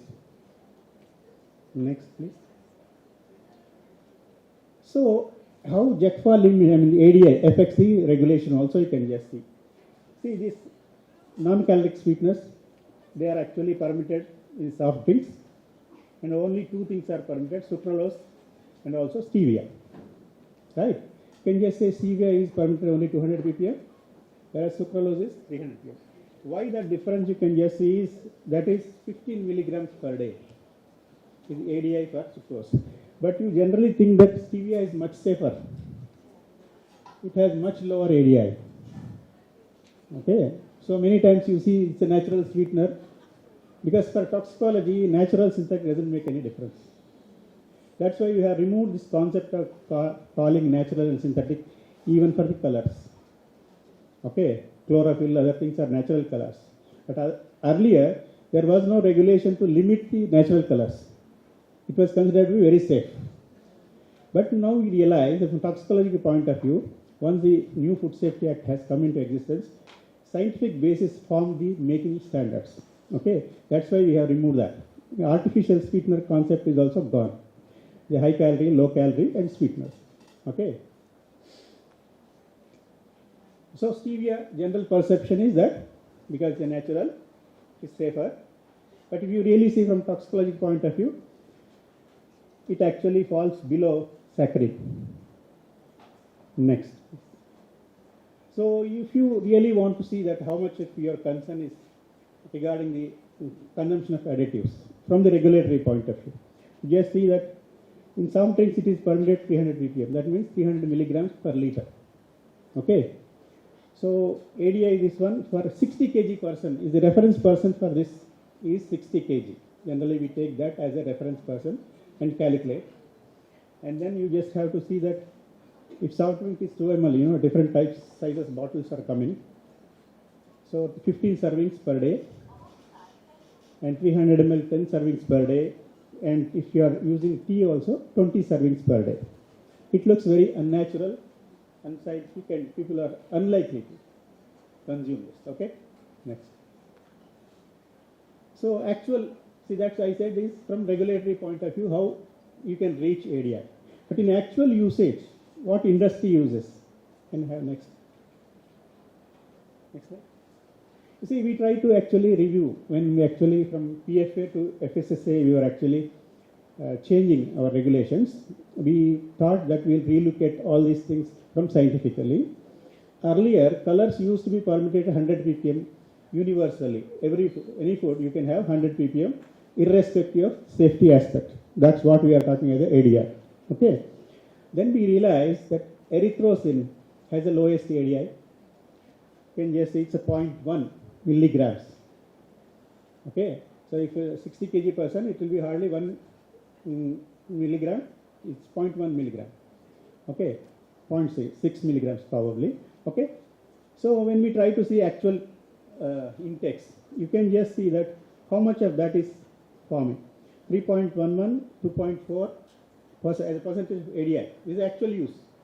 What I have shown earlier slide was regulatory limit. You assume that they are using it. No, they don't use. So depending upon the recipe they make, the product specification, they actually alter those things. But many times they are not using up to 100%. So we also see at the 95th percentile value also. That is the worst case scenario. Okay, there may be few people, what I have shown you that earlier, 20 servings, all those things, could be. Even at that concentration also, we have seen actual use. You can just see that it is 15.44%. The top one has crossed. Okay, that we have revised. Now it is 20 mg. Okay, that's how actually regular review is being done. And whenever the new information comes on the scientific information comes out, like I just now explained to sucralose, there was a committee, they have gone through, and they said IARC is not authority to do anything on food additives, and at the level it has ADI, and at that level of usage there is no concern. Okay. Next. So this is sweeteners. We try to see people don't take sweetness like what we are talking about additives. Okay, only people who want to actually control their calories are diabetics. We have actually caught hold of all those people who are actually regular, every day they are consuming. So here also you can just see that sucralose is 2.73% only. This is actual consumption. People who consume regularly, even sweets are also available. There are many products available with artificial sweetness. We checked all those things and try to see that what is the exposure. And then we find the actual exposure is only 2.73%. Okay, you have around 97% vacant. Next. So this is again sucralose. This is diabetic individuals. That was obese people and this is diabetic. Here also you can just say it is 2.6%. So that's all you are consuming. So don't unnecessarily get worked up saying that you are consuming too many additives and this is very bad for health. So this is the one actually we have referred in dietary guidelines. There are contextual information sometimes actually misunderstood. Okay, Dr. Sesikeran has explained to you. So this is nothing to do with nutrition. First thing you should understand is NOVA classification is not based on nutrition. This is different levels of processing. This person tried to actually put them in 4 categories and try to explain that you can actually, entire food processing products can be actually classified into 4 different things. So you can just go through next. So unprocessed, what we actually make at household level. Salt, sugar, oils, culinary ingredients. The specific thing that actually you should understand is that ultra processed food cannot be made at home. It has to be industrially only made. And the ingredients also are not available in your kitchen. Okay, so like maltose, dextrose, all those things are actually industrially processed foods. Raw materials which are used, and starches. Next. Next slide, please. Okay, processed culinary ingredients that we use many at our home. You can just see that. Next. So this is actually earlier we used to define, but here he has made that difference. made from preserved through baking, boiling. So all these type of technologies are used actually processed. And here you will have these additives. Okay. But over and above, ultra processed foods. Next. So these are industrial formulations, essentially industrial formulations. You just cannot make them at your home. Okay. And the ingredients also, you can just see that this high fructose corn syrup, hydrogenated oils. Vanaspati cannot be made at home, right? Only ghee you can make. Modified starches and protein isolates. Well, these are, you just read it. That's what I always ask students to actually go through the labels when you buy this thing and try to understand. There are a lot of information available on the label itself. Only thing is you should be able to decipher and try to understand. And industry will not actually give any wrong information on the label. Advertisement is different. I'm not talking about advertisements. What I am saying is on the label, they'll give you all the information backside of the panel and it will be true. Okay. When you are actually printing and keeping in black and white, they'll keep everything as per the regulation and there is no issue. But only thing is you should be able to read, and there are also precautions to advisories on the labels also. Okay. Earlier there used to be advisory that sweeteners are not recommended for children. That is removed now. Only specific sweetener, if he has any concern, like I just now explained you, phenylketonuria, there may be advisory. Otherwise, and they give information on allergens also. So that's where it's informed choice is there. You know, for you, food and consumer, label is the connection. If you don't have label, probably younger generation may not be able to identify rice also. You have to write it is rice. And you also have to say wash means not with the detergent. Okay. So just now we were discussing before the meeting that there are no kitchens, I believe, in houses these days. So it may come to that level also. Sometimes you may have to. Okay. So there is, I just try to address few things generally. Addition of chemicals to foods make it unsafe. Because additives you think are chemicals. When you say chemical, it gives a negative connotation. So they are adding some chemicals, that's why it is unsafe, is not correct. All food additives are chemicals. In fact, carbohydrates, proteins are also chemicals. Okay. Cancers, I explained you, these are threshold chemicals. There is no issue with cancer. Preservative means actually hardly few products in the market will have preservatives. Preservation is essentially done for sugar, salt, other things, and drying. If you remove moisture, most of the fruits are preserved. There is absolutely no issue. So you think that preserved foods are bad, which is not correct. Hardly few things will have preservatives if you have any concern. Otherwise, from a food additive point of view, there is no concern. Higher the preservative, this happens in medium, unorganized sector. They think that if you add little more, it will preserve. If it is 1 month with regular preservative, if you add double the amount, it will be 2 months, which is not correct scientifically, and it doesn't extend this. And that type of things happen with the unorganized sector probably. And many times we have a request from the food industry, food colors, they are safe. Why didn't you so no additive is permitted just like that. There should be technological function and you have to justify it. Just because something is safe. Safe is only at the level of its use. Because I told you it is dose dependent. Okay. Next. So to conclude, so rest assured that any food that is being permitted in India, it will go through various levels of checking the safety. Then only they are this thing. It is not just casually it is coming from USA or Europe. So we don't just like that. Because what happens is that when I'm discussing about ADI, I said we check exposures. Some of the types of foods that we consume, Westerners may not consume. And some of the foods we have, additives we have here, they may not have at all. Okay, that's why we check again the exposure in Indian situation and try to permit.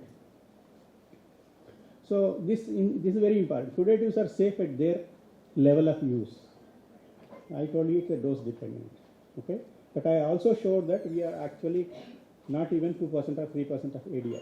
Okay, so rest assured. So don't think that FSSAI will just be not bothered about it. Whenever the new information comes, we actually review and then check what necessary action has to be taken, that is taken. Okay? So what I thought was, this will actually put to rest many of the concerns you have in general. If you have any specific things, I will be ready to answer. I think, thank you very much.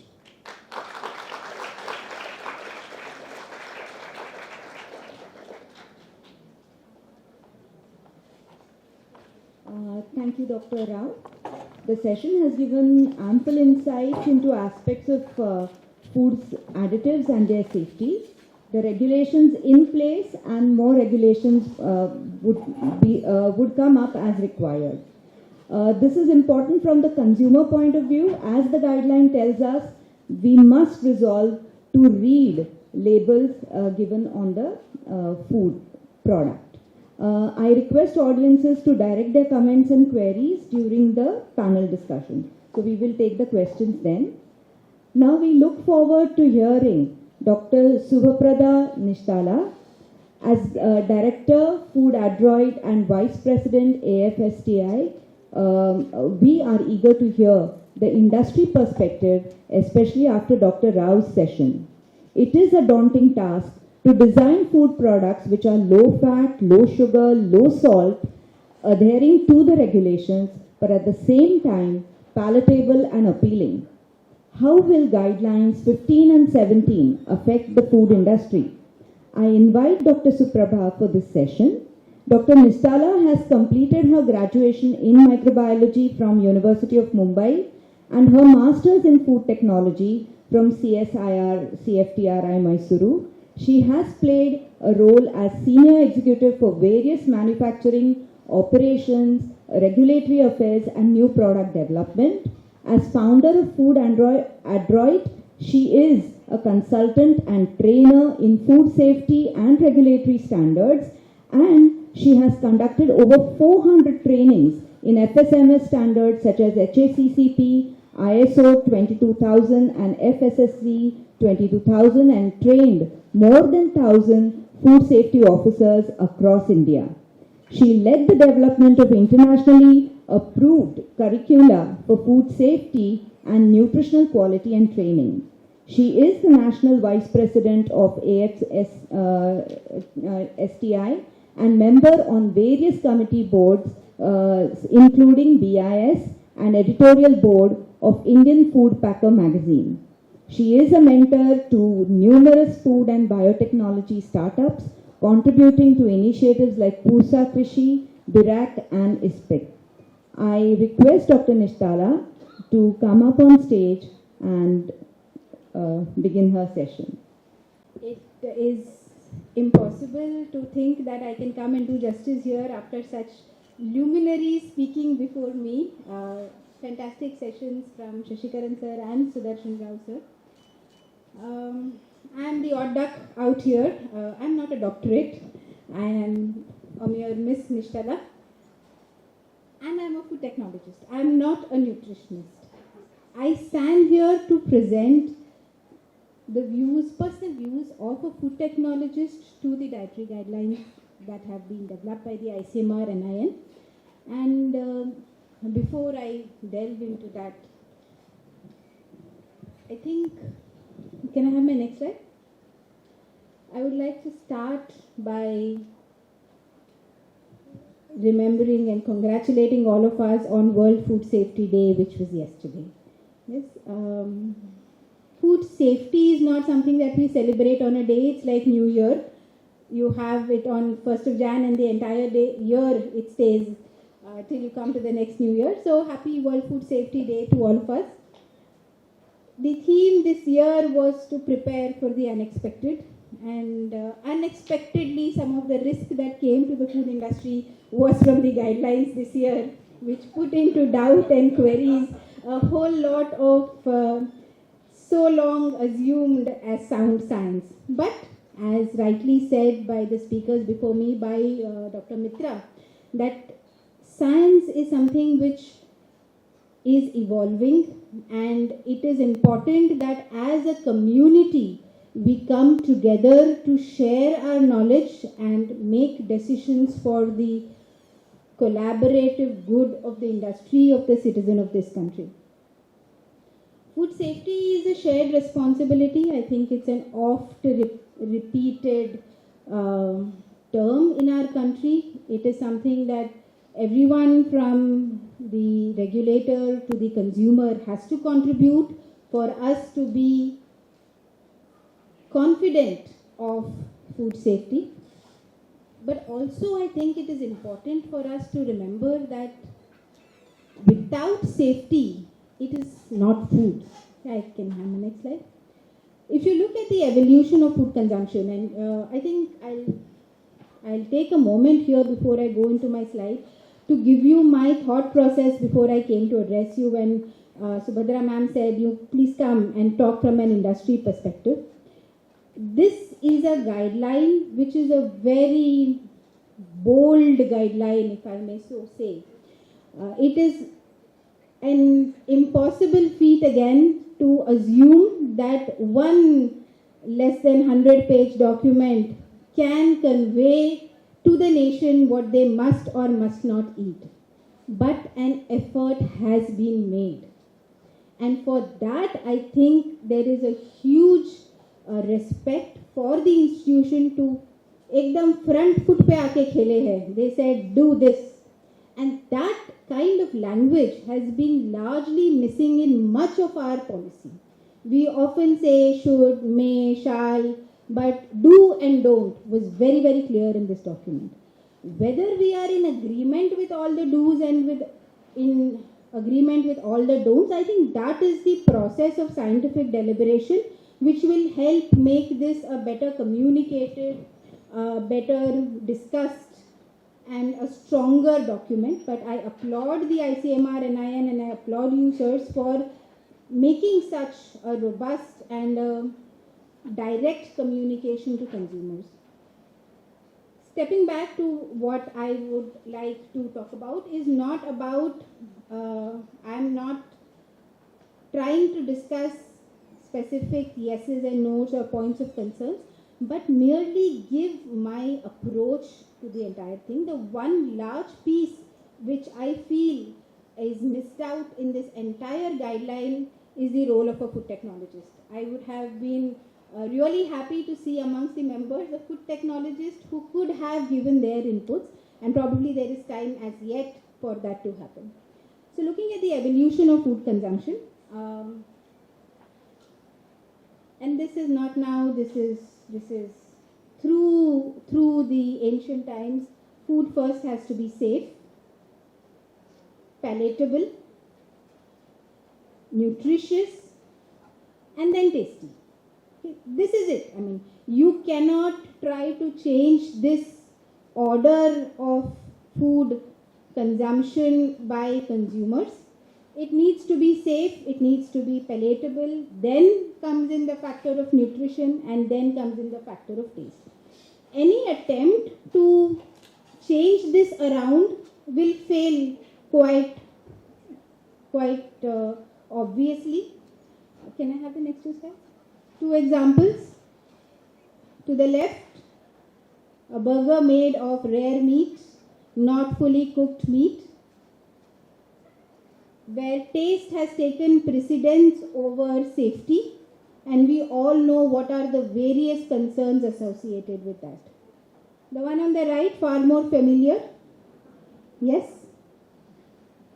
By show of hands, how many of us have had that particular delicacy? All of us. Again, where we did send taste to be the top priority before coming to safety, and many a time we may have faced and accepted the consequences of that. The point I'm trying to make is food processing exists for a reason. It would be wonderful in a utopian world if we could grow our own food, cook our own food, and eat our own food. But that is not possible in today's day and age, and processing plays a very key role in ensuring that there is availability of nutritious food to the consumer. How does this chart look to you? This is our life expectancy over the last 80 years. Yeah, from 35 years, we are today at 70 plus. What changed? क्या हो गया from 1950 to 2023 that the average life expectancy of the citizen of India went from sub 40 to 70 plus? What has changed? Medicines, yes, medicines have come in, but medicine की ज़रूरत क्यों आई?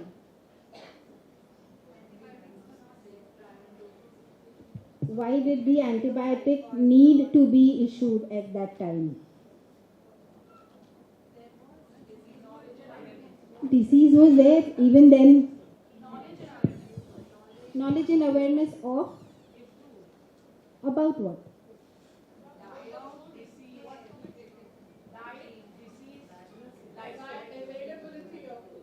Availability of food. A lot. It's not a one point that you can say कि ये कर दिया India ने और चलो tick. They have gone from 35 to 72. It is obviously very many factors which have contributed. The security of food, the availability of food is a major contributor to it, as is the availability of right medicines, as is the availability of safe food. Okay? Surprisingly, while we talk about a lot of the diseases that we have, till date, 50% of the disease burden of India comes from the so-called communicable foodborne diseases. We are a country which has multiple problems, but we also are working towards resolving many of them using our knowledge, using science-based methods. All right. Healthy or not? The first one, let's go with the first one. Show of hands, how many of you feel it's healthy?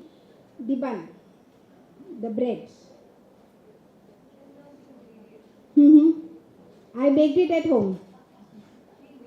I baked it at home with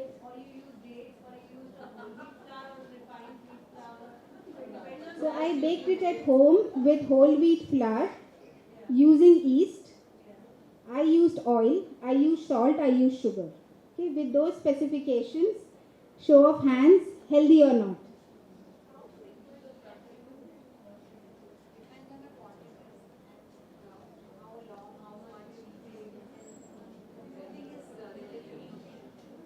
Okay, let's move to the second one. Okay, everybody says healthy.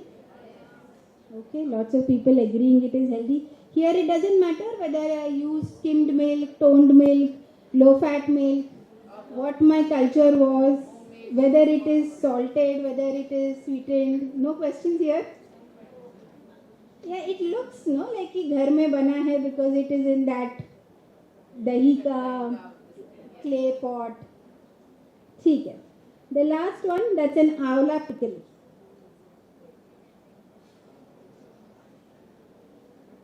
Okay. I have Anu ma'am saying yes, it's healthy.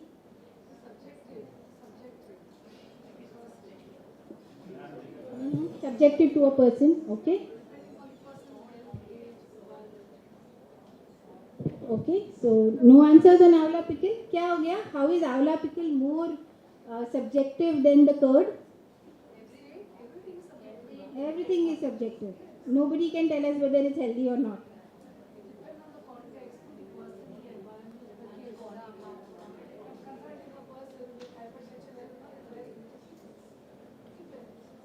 Again, we are talking about a diseased condition. No, fair enough. I am just trying to get a feel of how we look at foods. Everything is a perspective, and we are not able to make generalized statements. How will this change if I say that all of this is store-bought? Immediately perspective changes that unhealthy hoga. Yes? It's an assumption, it's a narrative. And that, I think, is what we need to guard against as the food science community, whether we are food technologists or we are nutritionists. So, Sudershan Rao sir did an excellent explanation of how additives are made permissible. If I am adding nisin to that curd and I am packaging, does it suddenly become unhealthy? Nisin is a microbial antibiotic. It is a natural antibiotic. Does it suddenly become unhealthy because it has an E number? No, it does not. And the perspective of use, food is our common denominator. We are all connected by food. We all need to eat food. But the narratives that are created around food, and I'll give you an example. I was also sir called for a interview recently just after these ICMR guidelines, and I agreed. It was also unfortunately in Hindi, not my favorite strong communication mode. And the moment it was live, the moment I went on live, they said, ICMR ने किया खुलासा, आपके juice companies कर रहे हैं घोटाला. Is that the narrative that we are to take away from the guidelines? I think what both the eminent speakers before me said is that it is not. There has been a very sound scientific rationale for putting in most of their statements. I am convinced on very many of them, but I do continue to have queries on a few. The reason I'm saying this here is you are the scientific community. You need to speak. If we leave it for ICMR to conduct their open house and talk to media, that will only reach a small number of people. Those of us who understand the science need to all partake as food soldiers and explain the perspective of these guidelines. 3 products, we were not able to agree whether healthy or not. And they have done that for entire Indian menu. Look at the task that has been taken up and look at the task that has been done. But to explain that in a perspective that ET now doesn't come back and say things which are obviously not in that guidelines, I think is for each one of us to take forward and build that communication. And I'm very happy, very appreciative of LSI for taking this initiative and bringing together this community so that our doubts first can be clarified before we go out and speak. We'll move on to the next one. Every nutrient has its importance. Is fat a nutrient? Does it have a role? Yes. So we are not talking about having a narrative which badmouths any nutrient. Each of the nutrients have a role to play. Indian traditional systems, when I was pregnant with my children, my mother would ensure that the first bite of food I had was rice with ghee. My food science tells me that cholesterol is needed for the growth of the brain. And brain growth happens largest during the development of the fetus and the first 3 years of life. And that's when, so it is needed.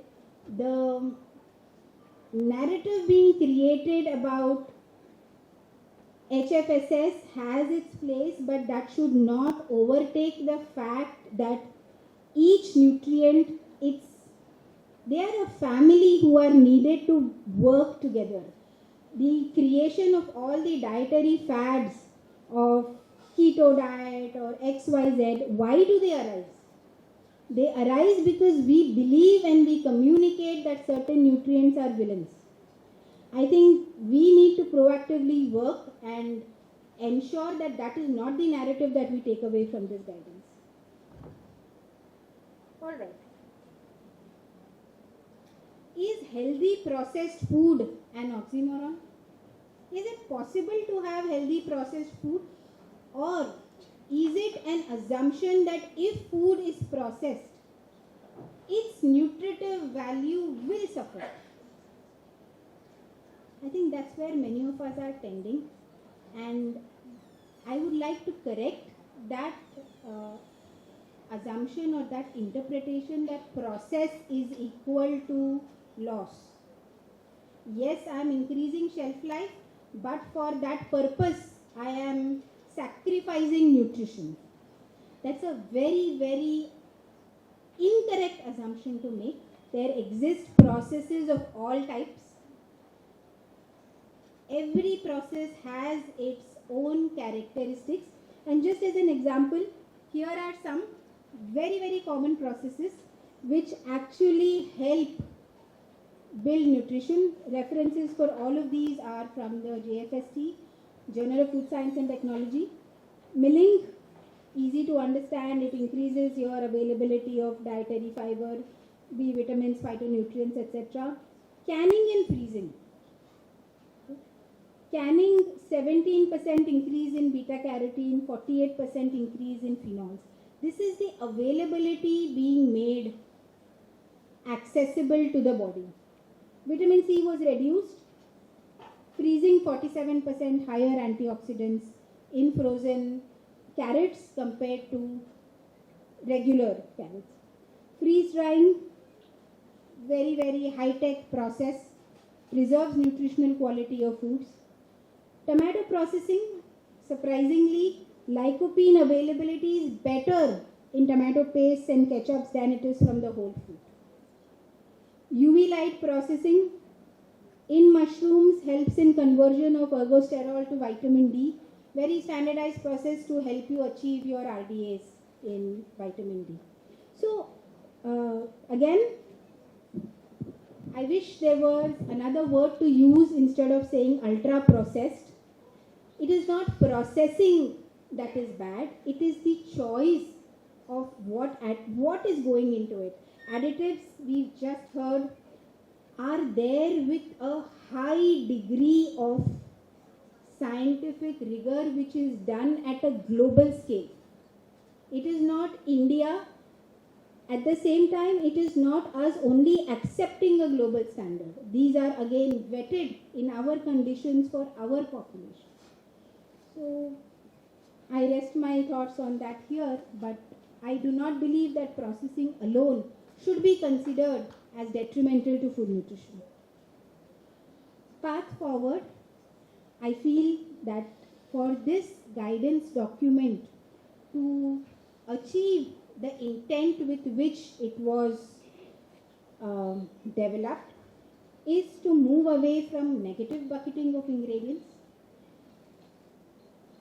We at ITCF SAN do a lot of work with the Indian Navy, and the DRDO as part of AFSTI, they are active members of AFSTI. Do you know the weight that they carry when they go to Siachen, for how much weight of their backpack is when our Jawans go to Siachen for a 25-day period? They carry 16 kgs. That is all they can carry, because that is all that can be carried under those oxygen depleted conditions. And this contains their ration, their water for that entire duration. Is that now an ultra processed food which we say should not be consumed? I think not. Sir said that they are a special dietary requirement people, but that communication that this guidance document is for a sedentary office going person, I think needs to come through us. I'm sure the NIN will do it on their behalf as well, but from all of us as well, that understanding is needed.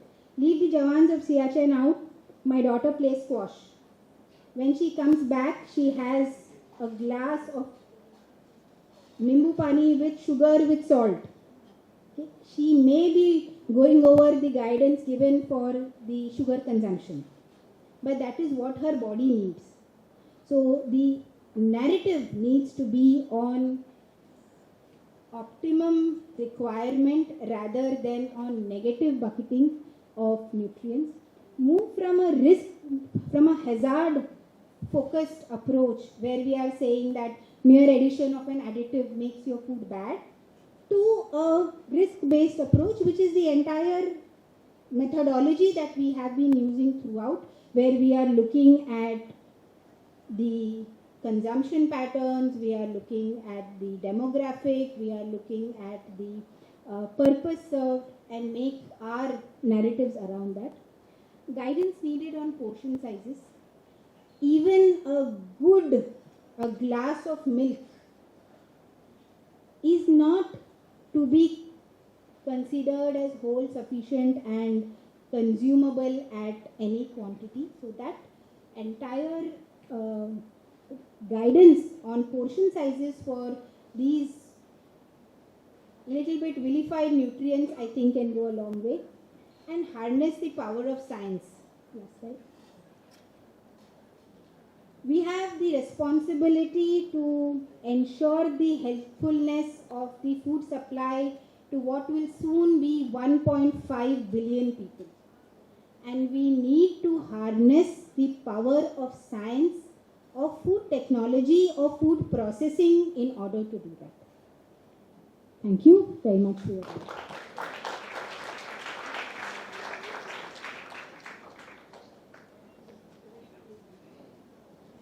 I just have one word, wow. On behalf of the organizers and audiences, I truly appreciate the depth of information that Nishtala Madam has shared with us. We thank you, ma'am, for this session. I especially liked and the recommendation that please include a food technologist maybe the next time they have the round for the guidelines.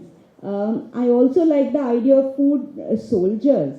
We were confused which food is, healthy or not. Just imagine what would happen to a layman. So I think these are good takeaways from this session. Thank you, ma'am. And now we move ahead to our third session.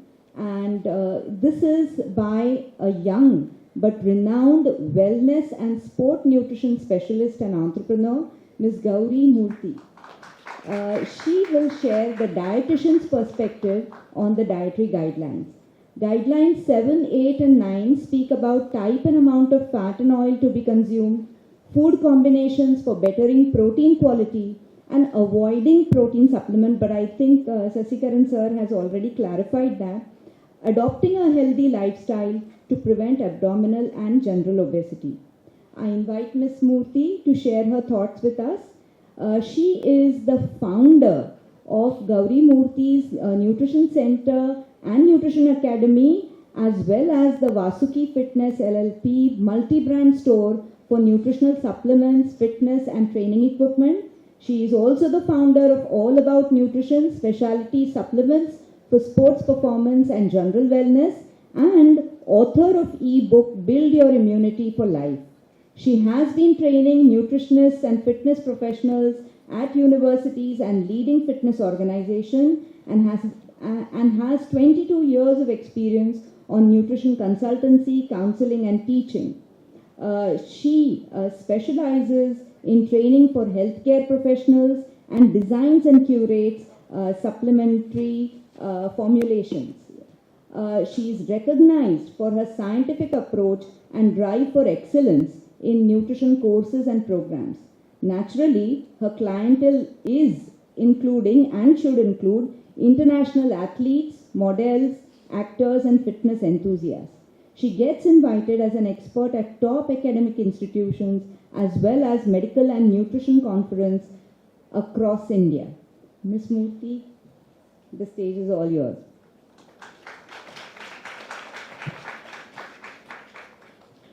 Thank you so much. As Lakshmi ma'am has been saying, we are waiting for so many moments. I think I've been waiting for this moment since Subhadra ma'am told me about it. So first, a big thank you to Subhadra ma'am and LSI for giving me this opportunity.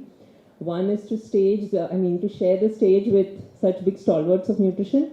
And secondly, to speak on a topic which is very, very close to my heart, and that is perspectives of protein. Because I think since last 22 years of my work in this field, especially as a sports nutritionist, protein, as I will say later in my presentation, has been the most misunderstood nutrient. I'd like to give a disclaimer that I've gone really overboard with the slides. Subhadra ma'am has warned me 15 minutes. The last speaker has to pay the price. So I will try my best. Is there any way I can control the slides from here? No. Okay. Yeah. So moving on. Next. Yeah. So as I am somewhat like a representative of practicing nutritionists on the stage, I would like to share the biggest challenge we have in nutrition practice, which we've had since many years, since many decades, and that is the problem of protein. Not in the sense protein is not the problem, conveying the information, getting clients to have it. So for example, meeting protein requirements. So I'll be going through the guidelines one by one. I'll just go through a quick introduction. Why is it so difficult to meet protein requirements? Vegetarianism, the vegan trend, non-vegetarians and vegetarians who are so-called non-vegetarians but not having it every day. They may have religious veg days, or even if they may not be consuming it daily, it may still be so many times in a week. There may be practical limitations, and most importantly, exercising. Now, I don't want us to classify exercising individuals as a different class of people. Ideally, we should all be exercising. So let's all become exercising individuals and have the guidelines to be for all of us, right? Anyway, moving on. So this leads to protein quantity and quality not being met because of all these reasons, either the vegetarianism, religious, practical limitations, etc. And then there is a risk of having muscle loss, sarcopenia, and increased risk of conditions. Moving on. So there is a lot of media hype and negativity about supplements. In fact, and protein in general. In fact, when I started 22 years ago, that time the whole media used to be scared of weight training. I'm very happy with to appreciate in the guidelines that they've appreciated the need for muscle mass, the need for resistance training. So at that point, people used to be scared of weight training and protein together, saying it will make us like bodybuilders, it will make us bulky, women should not be weight training. I'm glad at least we are past that. But again, there is still fear of protein for various reasons. Whey protein causing hair fall when hair and skin are actually made of protein. Protein is not just for bodybuilders, it's for everyone. Moving on. Then protein leads to weight gain. Low-fat proteins will actually be the lowest in calories. It's actually how you consume the protein. Either it's a fried chicken, etc. or if you're consuming it along with a lot of calories. Then whey protein causing high uric acid. Uric acid is caused by or increased through other sources of purine, which would be meats, etc. Nothing to do with milk products. So these are just few of the myths. Otherwise, they'll connect it with heart disease, they'll connect it with kidney stones, anything possible. So sometimes the media is just spreading negativity and hype, and that creates a sort of fear. Next. So the protein benefits, which you all know, which may be improvement of health, disease conditions, risk, fitness, body composition, etc., actually turn into protein fears. Next. So all these, what you're seeing, do you think this can happen because of protein? Can we have hair fall because of protein intake? Can we have dependency? Can we have weaker bones? I know that's a point mentioned in the guidelines, but I'll be coming to that. Actually, these specific fears and side effects are, next, dangerous side effects of steroids. So being in the fitness industry, steroids is a reality both in bodybuilding and in sports. All the origins of all the myths and which media has propagated is to do with side effects of drugs and steroids. So that's how there's a lot of fear and confusion about protein in the minds of the layperson. Sometimes even the doctors or medical professionals reading these same articles may just propagate those fears. Moving on, next. So one thing I'd like to share personally is actually now because of you can say some myths are dispelled and some myths are still there. There is a mix of mindsets. So what is the mix of mindsets? Here you have next. One are the people who are protein phobic. So there's a lot of protein phobia. Of course, there's carb phobia because of the keto diet. There's meal phobia because of the intermittent fasting diet. So there are a lot of other phobias, but focusing on protein. because of the ignorance, not realizing the importance, etc., there's a fear of including protein in the diet. Okay. Then there are the protein lovers.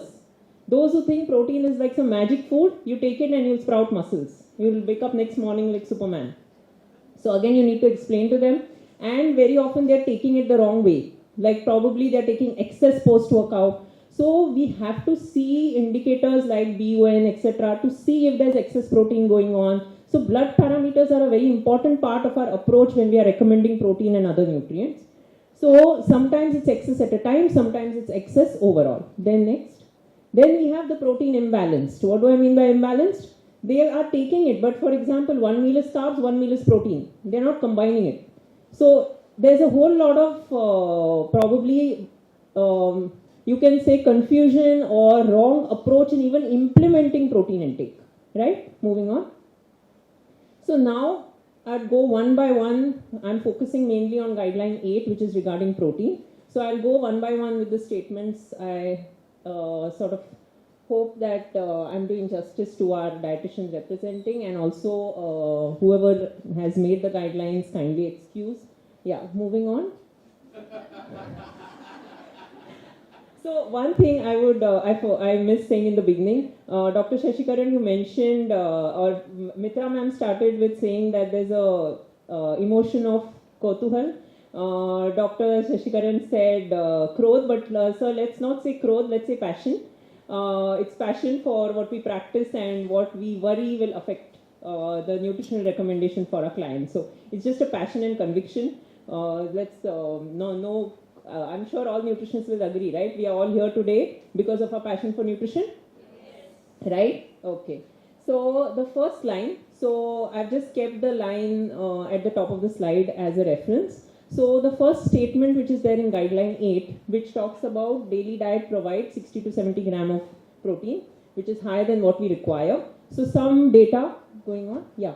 Low quantity of protein consumed is being seen in many surveys. Okay. So that may be surveys across the years coming right up till 2017, 18, etc. And this is primarily due to vegetarianism in India. So there's a high chance for deficit of protein intake. Next.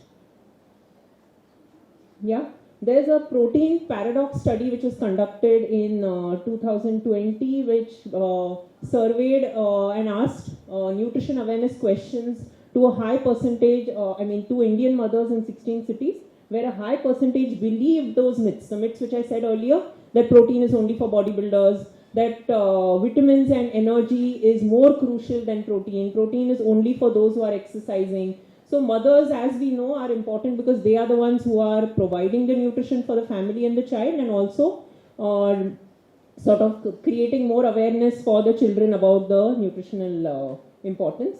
It was also found that 93% of Indians, urban rich, who can afford to take protein, are unaware of their protein requirements. Many people who are the urban rich, like the lower income group, may not afford protein sources, and the higher income group may choose to be vegetarians thinking that's a healthier lifestyle. So that's why again we have to meet the sort of educate both the groups to meet their protein requirements. Moving on. Now this was the protein consumption around the globe per day, where if you see India is ranking the lowest, right, with only 47 gram as an average between urban and rural areas. Next. Right, so while other countries may be at risk of excess protein. So this is coming from a place of passion, where since 20-22 years, to be very frank, since I hope the speakers before me were frank, so I hope I can be too. So is that since my college days, I've been seeing in books, this I'm talking as a student, I've been seeing in books statements saying, okay, high protein intake, excess protein causes danger, have these risks, danger. So I feel these statements may be valid for somebody in the US, for somebody who's in Western countries. I feel excess protein, it's like talking about overnutrition in Somalia or in the undernourished countries. So I feel excess protein dangers or risks do not need to be told much. Like, yes, a small percentage of the Indian population, those protein lovers who are aping the West. But otherwise, it should be more focused on correcting deficiency rather than warning people about excess. Right? Moving on. Yeah. So again, putting my personal experience in nutrition practice, it's hard to meet protein requirements. So if clients are primarily vegetarian, you hardly get 30-40 grams probably in the dietary call, which is from the cereals or pulses or nuts. And then maybe 5 or 15 grams of protein coming in from the milk curd if they are having it. It may not be even this much for all clients. Non-vegetarians, vegetarians, that depends on the frequency in which they are having the egg or non-vegetarian food.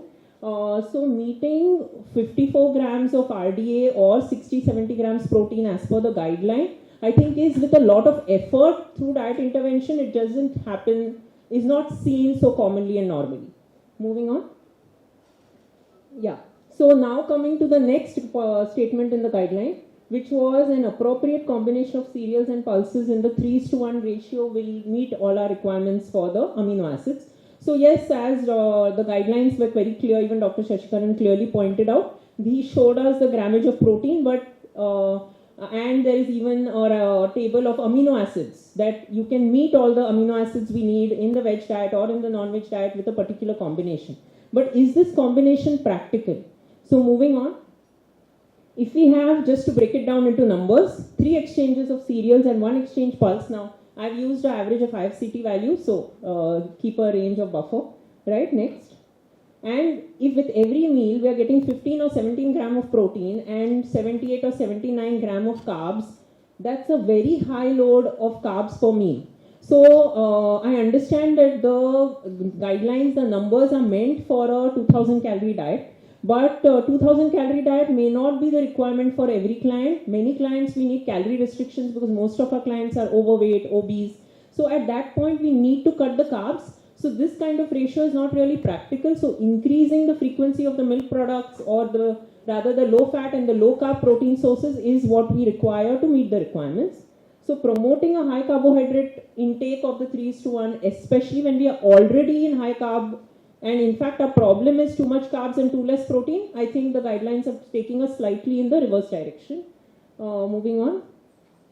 So, I have a slide of recommendations at the end of my presentation, but I feel the guidelines, if they could focus more on, let us, treat my presentation as more of requests and recommendations rather than a critical analysis. Okay, so if we can include more recommendation of protein rich and low carb, low fat sources, depending on the person, low fat milk, curds, paneer, egg white, chicken, fish, etc. Next. Moving on. Yeah. So again, putting in some data that we know in our common pattern of Indian diet that there is higher intake of cereals. Pulses may vary depending on the person. And very low intake of animal proteins. In fact, there are many surveys which showed only 10% of protein intake coming from milk and milk products, only 7% coming from meat, fish, eggs, etc. Moving on. So in an older survey in 2005-06, they found only 7% were consuming meat, chicken or fish daily. Consumption of milk curd was there once a week was only in the highest percentile. Of women who are in the higher income group. Okay, moving on. Then budget spends also, protein rich foods have a very small contribution. Intake of milk products and overall protein is found to be lower than the RDA. But in the recent surveys, there is an improvement. I mean, I don't want to present one-sided data. Definitely there is an improvement from earlier years in the weekly and daily intake of the dairy, eggs, chicken, fish. But the percentages are still low. They are still single digit. They're still less than 10%. Moving on. So if you see the numbers, we are still only 5, 7, 8%. Men are slightly better in the protein intake, but it's still lower than what we want. Moving on. Yeah. So next, coming to the next statement is most athletes can get the recommended amount of protein through food alone without the use of supplements. As Dr. Sesikeran was pointing out, that the stand on supplements is meant as probably promoting meeting protein through food rather than supplements. But the practicality is even a regular person and even athletes find it difficult to meet it through food alone. So when like the guidelines mention a maximum of 1.6 gram per kg body weight as for athletes, so which is like a double of RDA. Even meeting RDA for a general population is sometimes, as I said, is tough. and meeting athletes can be even tougher. Of course, they should be more easily convinced, they should be able to take more efforts, and they should not have the myths and fears which the regular population has. So it's still challenging. Why? Because they could still be vegetarians or vegans. There are hectic training and competition schedules, and also they may have a low appetite. This is something which they may not be able to help it, but they may not be able to eat to that extent. Or they may be, even if they are eating, they can easily consume the carb foods because they are lighter on the stomach, but they are not able to eat the heavy proteins. Right? So it could be time issues, appetite issues, digestion issues. Some athletes, they are not just training, right? They are also working, studying, they have other challenges. They may not have the time to carry the meals and have them. They may be staying away from home, traveling for competitions, and again, very important is pre and post exercise needs are there, which is why there is a need for a whey protein post exercise to give that fast absorbed protein, rapid absorption of amino acids which is needed post exercise. Moving on. Of course, egg whites can do for if you are a non-vegetarian. So there may be only a small section of athletes who can meet their protein requirements through food alone. That means who will they be? Those who are non-vegetarians, vegetarians, so they can have egg whites post-workout, because it doesn't mean, so even though I have a supplement store and I take my consulting sessions in the premises of the store, I'm very clear that that doesn't mean everybody has to take supplements. I'll plan diets with meeting the protein requirement without the supplement, and I'll plan, so there may be somebody who is completely on food and somebody who's completely on whey protein because they are vegetarians and they can't have paneer or soya, and somebody who's a mix. So as nutritionists, our job is to try to push the client to meet as much as possible through food, but the supplements are a reality which we need to accept.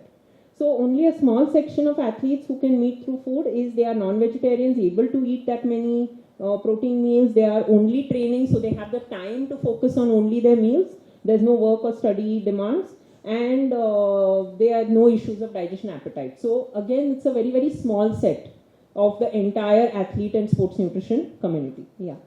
Now some research studies for the next topic. Prolonged intake of, so this has been something which again I've been reading in nutrition books right from Cross and Mahan since 2000, since 20 years, is prolonged intake of a large amount of protein is associated with potential dangers such as bone loss and kidney damage. So there are studies talking about actually which protein improves the bone density. So there are reasonings about the increase in acidity, calcium leaching, etc. But if you are exercising, consuming the protein you need and consuming calcium, it can actually improve. But even if you are not exercising, there is no connection, or there is no, even though there is a mechanism which may be a fear, but there is no evidence or data which is showing that the a higher protein intake is actually causing the bone loss. So few studies to show is exercise trained females on high protein diet that was again much higher. Like we don't give a 2.2 or 2.2 gram per kg to everybody. So 2.3 gram per kg is a high protein diet. For a year had no harmful effect on renal function or bone density. In older adults where there were 4 different trials, different study designs, they found a positive association between higher total and animal protein and the BMD, especially of course in the subgroup that was taking adequate calcium intake. Moving on. In postmenopausal women, there was a study of, again connecting the dietary protein BMD and seeing the bone loss. Again, the highest quartile of protein intake, which was 72 gram per day, showed a higher BMD in elderly women when the calcium intake was better, that means exceeding 400 mg per day. So in elderly who are at higher risk of osteoporosis, probably the protein would be beneficial, but otherwise there is no fear of the loss as long as we are taking, because again I'll come to that how high is high. So right, so we are talking about it within our requirements. As maybe some people who may be going slightly excess, but as I said, usually the fear is of a deficiency. Next. Yeah, then coming to kidney related issues. Resistance trained men. So they had, it was a crossover trial where it was over a period of a year where they alternated between a normal diet and a higher protein diet, which showed no effects of the high protein diet, no negative effects from 2.5 to 3.32 gram per kg. Then in healthy adults with pre-hypertension or stage 1, this was probably less important because they were already having some comorbidities. and they were just talking about comparing a higher protein group, that is with 25% calories, and a 15% calories, which improved the EGFR. Moving on. Further studies on high protein diets, there has been meta-analysis about high protein versus low protein, additional studies with higher protein diets of even when 3.4 and 4.4 is like too high. So even those have shown that the high protein diets did not lead to any kidney or liver parameters getting affected. So, but very, very important disclaimer that it is a must to check all blood parameters. This is one rule I've had, I think, from day one since I started practice. Do not give diets without seeing the blood parameters. So we are talking about in a healthy individual with no pre-existing kidney or liver condition, then protein intake cannot damage or the liver or kidney. But you have to check the blood values. Do not recommend diet, protein or any supplements without checking the blood values. Right, moving on. Yeah. So first question, how high is high? Next. If we are talking that high means higher than requirement, then even I am against that, because obviously all of us as nutritionists do not want people to take anything higher than requirement, right? So higher than requirement is not recommended, and as we said, that may not be easy to achieve, but even if there are people overdoing protein, we need to discourage them, or rather we need to put it in the right perspective and make them reduce their protein intake or correct it. Next. But meeting higher protein requirements. So if you have a higher protein requirement for as an exercising individual or as an athlete, then it's extremely important to know that it does not pose a risk to a healthy liver or kidney. Moving on. Now we move to the somewhat controversial topic of protein powders. I guess the whole discussion got hyped up because there was also the protein project study which spoke a lot about protein mislabeling, etc., which was hyped up on social media. Otherwise, to be fair, these statements which have been there in the dietary guidelines have been there in nutrition books since years. But it's the first time we are probably giving reactions because of social media. So definitely it's a lot of hype because of social media. But again, putting things in perspective is, let's treat protein powders like packaged foods. They are just a different form of food. Whey is a milk extract, casein is a milk extract. There is usually as a byproduct of cheese manufacture, the whey is put through filtration processes because it's heat sensitive. You don't heat it like a milk powder, but otherwise it's just like a milk powder. You'll be putting it through cross-row microfiltration, ultra microfiltration, and etc. to separate out the lactose, etc. and fats and get a purified protein powder. But so you can have good and bad compositions just like packaged foods. You can have good and bad brands just like packaged foods, right? So let's, like, whenever I used to be asked, is a supplement good or bad? It's like saying, is a food good or bad? There are good, bad foods like that. There are good and bad supplements, right? So we need to educate the consumers rather than having statements about warning people about dangers, because even though all the other guidelines were pretty balanced, I guess I have to be frank in saying that all the statements related to protein powders and supplements were only negative and only warning and scaring the person. So we know that we can, read it with a pinch of salt, but the common person will not, especially when it's hyped up on social media. So moving on. So just some good bad attributes of the protein powders, because if you see, all of you must have seen the reels, etc., about the protein project study, right, where protein was talking about being mislabeled, etc. So in that you'll find that the more negative results were the brands which had proteins with herbals. So sometimes Indians...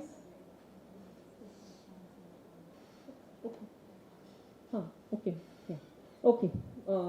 Need to wind up. Okay. So I'll just quickly cover the good protein powders. That is, go for only pure proteins, no added sugar, sweeteners may be there, minimal ingredient list, maybe choose unflavored whey if somebody doesn't want to take a sweetener, go for reputed brands with certifications, authorized sellers, etc., and avoid all the other negatives. Moving on. Yeah, so this is examples of labels with minimal ingredients. Moving on. Yeah, next. Yeah, so simple ingredients. Don't go for the ones with lot of herbals. Next. Yeah, how to choose an authentic supplement. Moving on.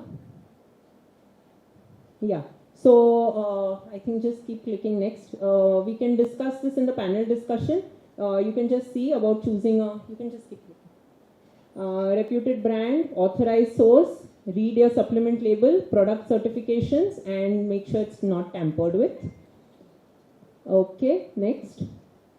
Yeah, BCAA, I'll just say one line per slide, is even the BCAA and cardiovascular disease links have been found, but it's a little complex subject, needs further research because plasma levels of BCAA are altered in obesity, insulin resistance, and they may be indicators of CVD.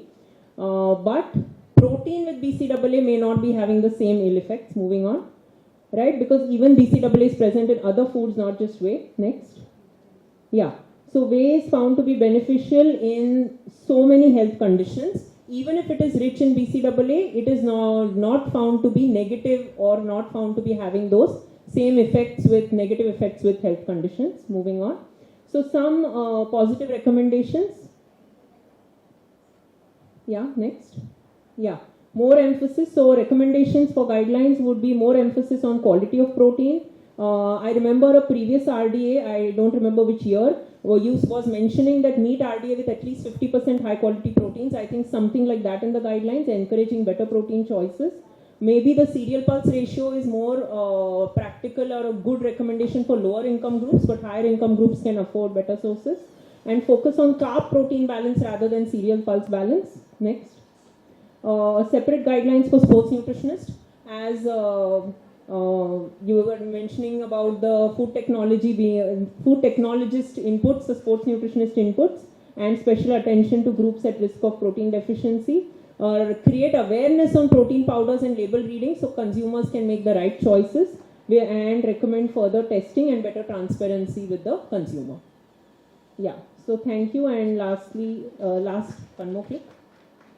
I'd just like to say thank you to my team and my interns who helped me make the presentation. Thank you. And for a panel, but already there is debate setting here, right? So they have, all four of them have made my role very difficult over here.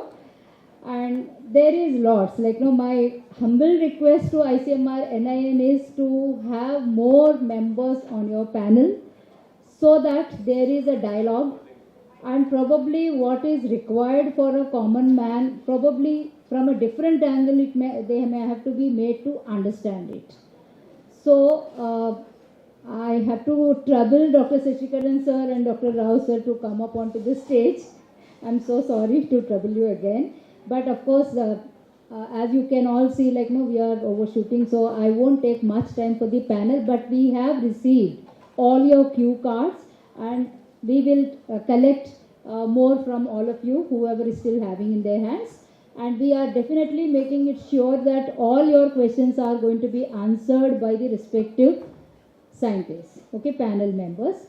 And so I am only I have written so many questions, but each one of them more or less have answered them, okay. And I cannot but compliment Gauri, the way how she took us ahead through each point and scientific evidence, etc. It is so wonderful, Gauri. Thank you so much.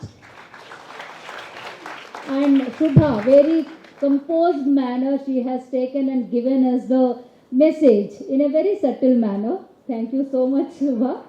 And of course, I cannot but thank Dr. Sesikeran sir and Dr. Sudershan Rao for coming all the way from Hyderabad and to share, as in their position as advisory committee members, what has gone into it, how much of brainstorming has gone into it, because this book, all the 17 guidelines, so much of material or so much of matter has been explained in a very clear-cut language, easily understandable manner, and it has become something like a textbook kind of thing. But of course, I request you to look into the nitty-gritties which are being voiced out by many groups. Okay, not only the media, it's not more for media, it is more for nutritionists. Because in the beginning, in the prologue, I must say, it has been written that the guidelines have to be popularized and population has to be made aware of the applications of these guidelines and then bring about behavior change, through effective behavior change communication.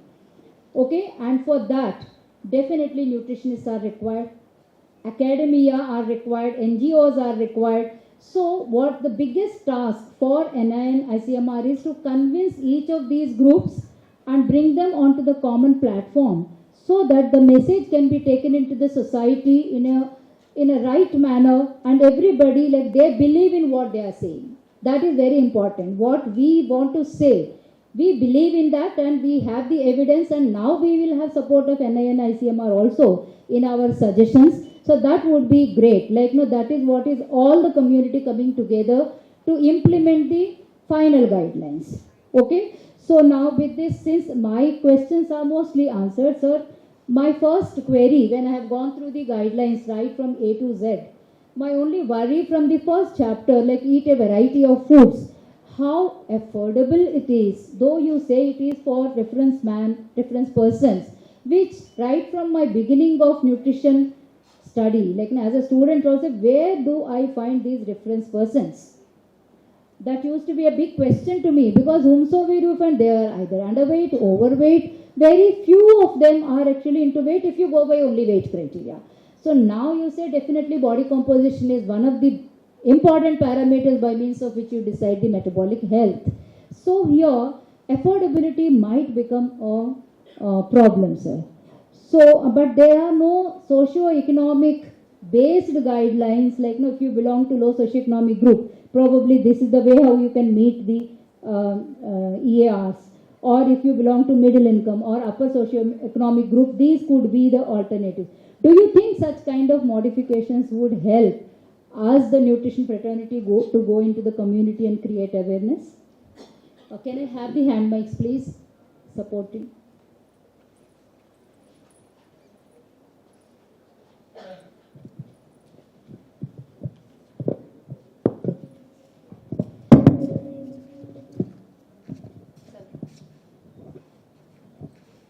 Thank you very much. And I think regarding the affordability, I will take an example that if you need to get vitamin A precursor beta carotene, you don't have to buy carrots.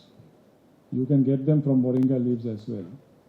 So there are several alternatives to the foods which are also given in the dietary guidelines, which are much less expensive. They should be locally available. We always mention that even under the midday meal scheme, whatever vegetables, etc., is what is locally available and nutritious. And it has been going on, and therefore, if effort is made, and we also need to have locally grown gardens, etc., so that it can provide them with those much less expensive. If you're going to get food transported from somewhere else, then the cost of the vegetables or fruits, etc., goes up tremendously. Yes, there will be affordability issues, but then we cannot divide people on the basis of food, saying that you can't afford, you eat this, if you afford, you eat that. So we have already divided people under caste, creed, religion, language. Now again, food also is a way of dividing people. That will be a very disastrous suggestion. So the message over here is the nutritionist will have to decide, like, the suitability of foods. Because this question I have asked because I have received this question from many participants who have registered for the seminar. That's the reason why I began with that. Okay, thank you very much, sir. It is like we have been doing it. Depending on the socio-economic status of our clients, we are advising whatever is suitable for them, which is right. So now my second question is to Dr. Rao. Sir, I have received a question here. Many Indian products are banned in EU countries due to some contaminations or several other reasons. Okay, and many Indians are unaware and were not even alerted on its usage. The question is, how these products got permitted for sale in Indian market when these are when there are checkups done, or even foreign markets, I think, Indian market or foreign market. So while limits are different in our country from for those contaminants which are declared as contaminants, the limitation, I think that's what the person wants to know. The limits for various additives are different. Yeah, between countries. Yeah, I try to explain the concept of ADI, acceptable daily intake, and it all depends upon your exposure, the Indian community. So what are the foods that we consume? So what are the likely exposure from those food additives? So that's how we do it. And second thing is, There is nothing like international standard for any food. The standards are each country specific. EU has a list of contaminants, and some of them may be there in India, but it is not a concern for us, but it is concern for them. I just give an example. If you go to US website on the detentions of Indian things, most commonly found this thing is Salmonella. It's a bacteria. It's not an issue in India because the way we process, we consume our food, Salmonella is not an issue, but it's an issue for them. Okay? The food safety issues are country specific. Depending on those things, they actually ban some of those things. Some of them. It is also same for India. Some of them we don't allow into India. Okay? So that is country specific. So we can't do anything for that. No, that country. See, the European Union. See, so it is their decision, sir. Yeah. So only thing is export inspection council is there. We have to follow their guidelines. That's all. So whenever actually an exporter wants to export some food to, say for example, Europe, first thing is he has to meet the requirements of their local requirements. And what is okay for India may not be okay for you. Okay? Food is so specific and these regulations are so specific for each country. So we have to be aware that what is required if you want to export something to Europe. So you have to see those regulations, meet those regulations. Don't say because they have those things, why we are not doing it. We are doing it depending upon our requirement. Can I just add to that? Yes.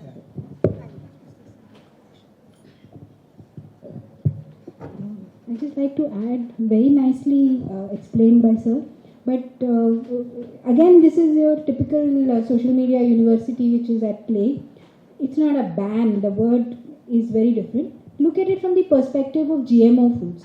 We in India do not as yet allow GM foods to happen. And so when we import GM foods, Dr. Sheetal Gupta is here, Joint Director FSSAI, and ma'am, please add if you want after I finish. US permits GM food without any label declaration. And when we in India said that you cannot send us GM food and we want a certificate, they took us to court saying that this is a technical barrier to trade. Now that didn't become a social media, trend, so to say, but ETO ban hua, ye ban hua. So you educate yourselves first and be the voice of the food science. What sir said, this is something which is based on our uses, our consumption patterns, our applications, and we have a very robust system to put it in place. Comparison is unnecessary. Yeah, one more. I just want, because she has actually highlighted that. See, detentions are not banned.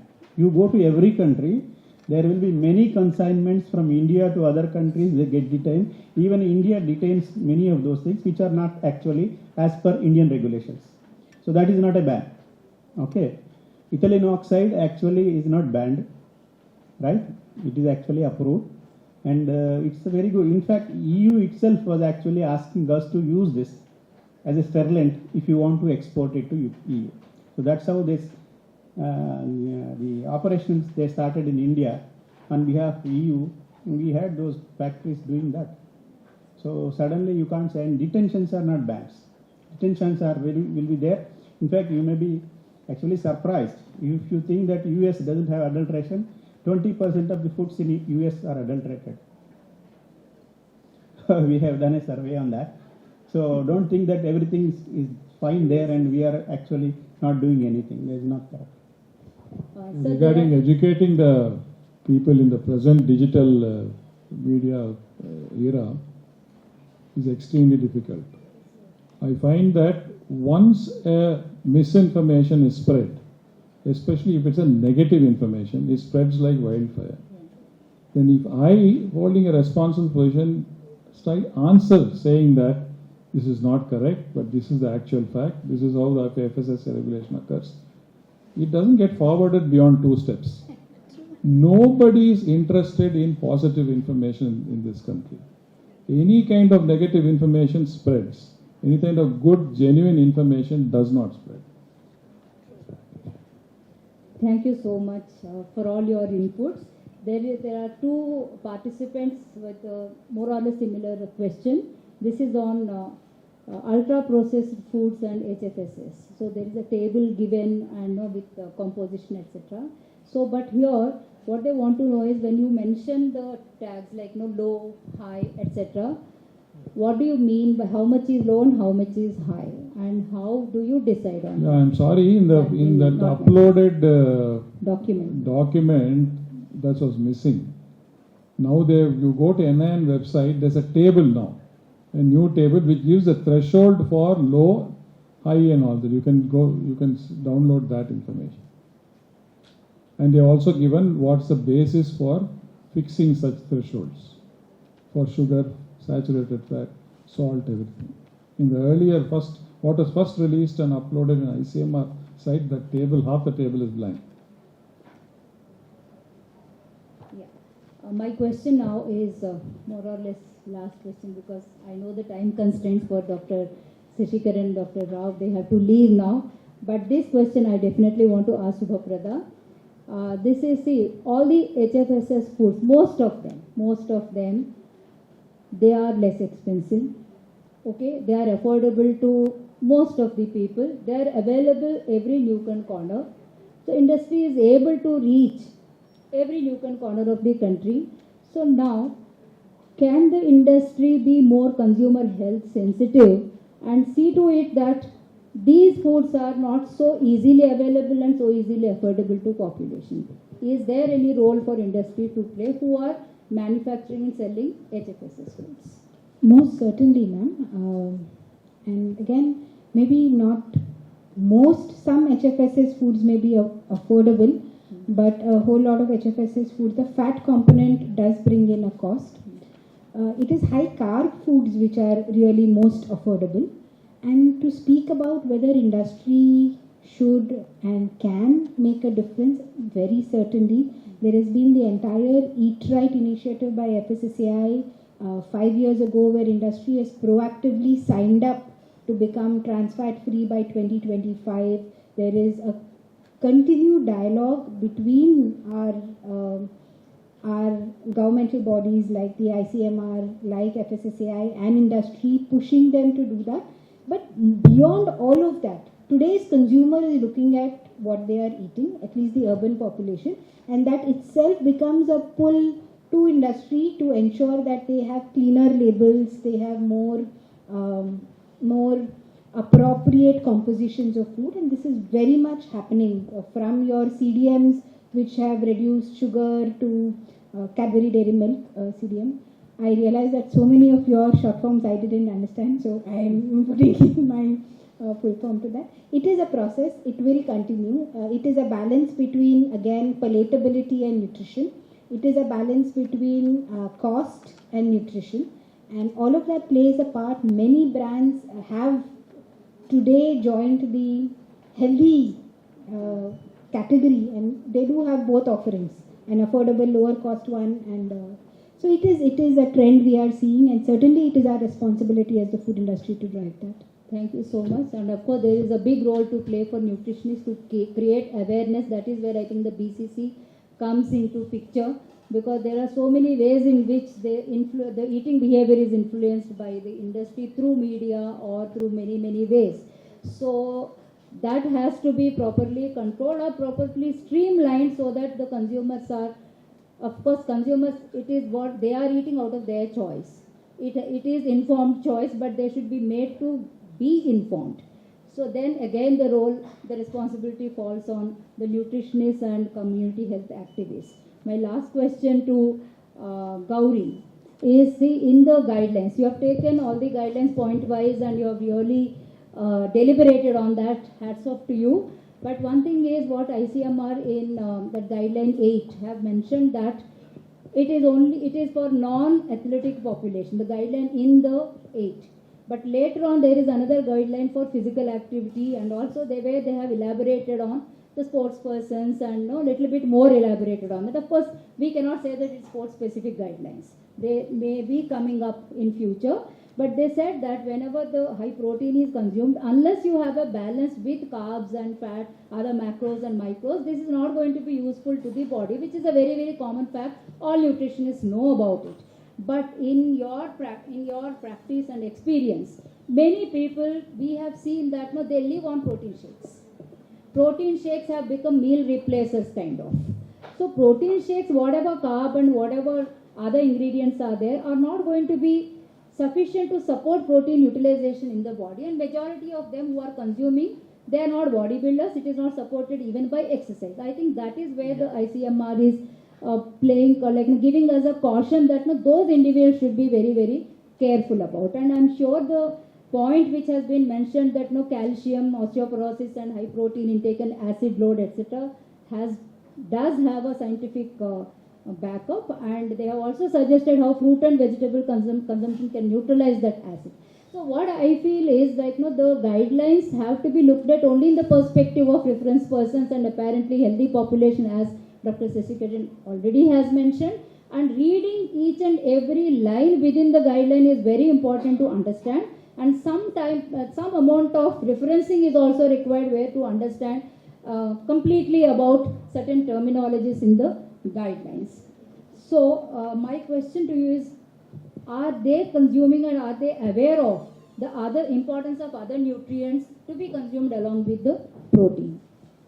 Yeah, so thank you, ma'am. So yes, one is definitely appreciate the chapters which are on, or rather guidelines on physical activity, which emphasizes a balance of the aerobic, resistance training, flexibility, etc. And even the weight loss approach, the topic is very well covered. So coming back to the protein guideline, yes, definitely it's important as nutritionists to tell people that it should be, protein intake should be part of the balanced diet. So even those who are for any reason consuming more of shakes, they should not be meal replacements.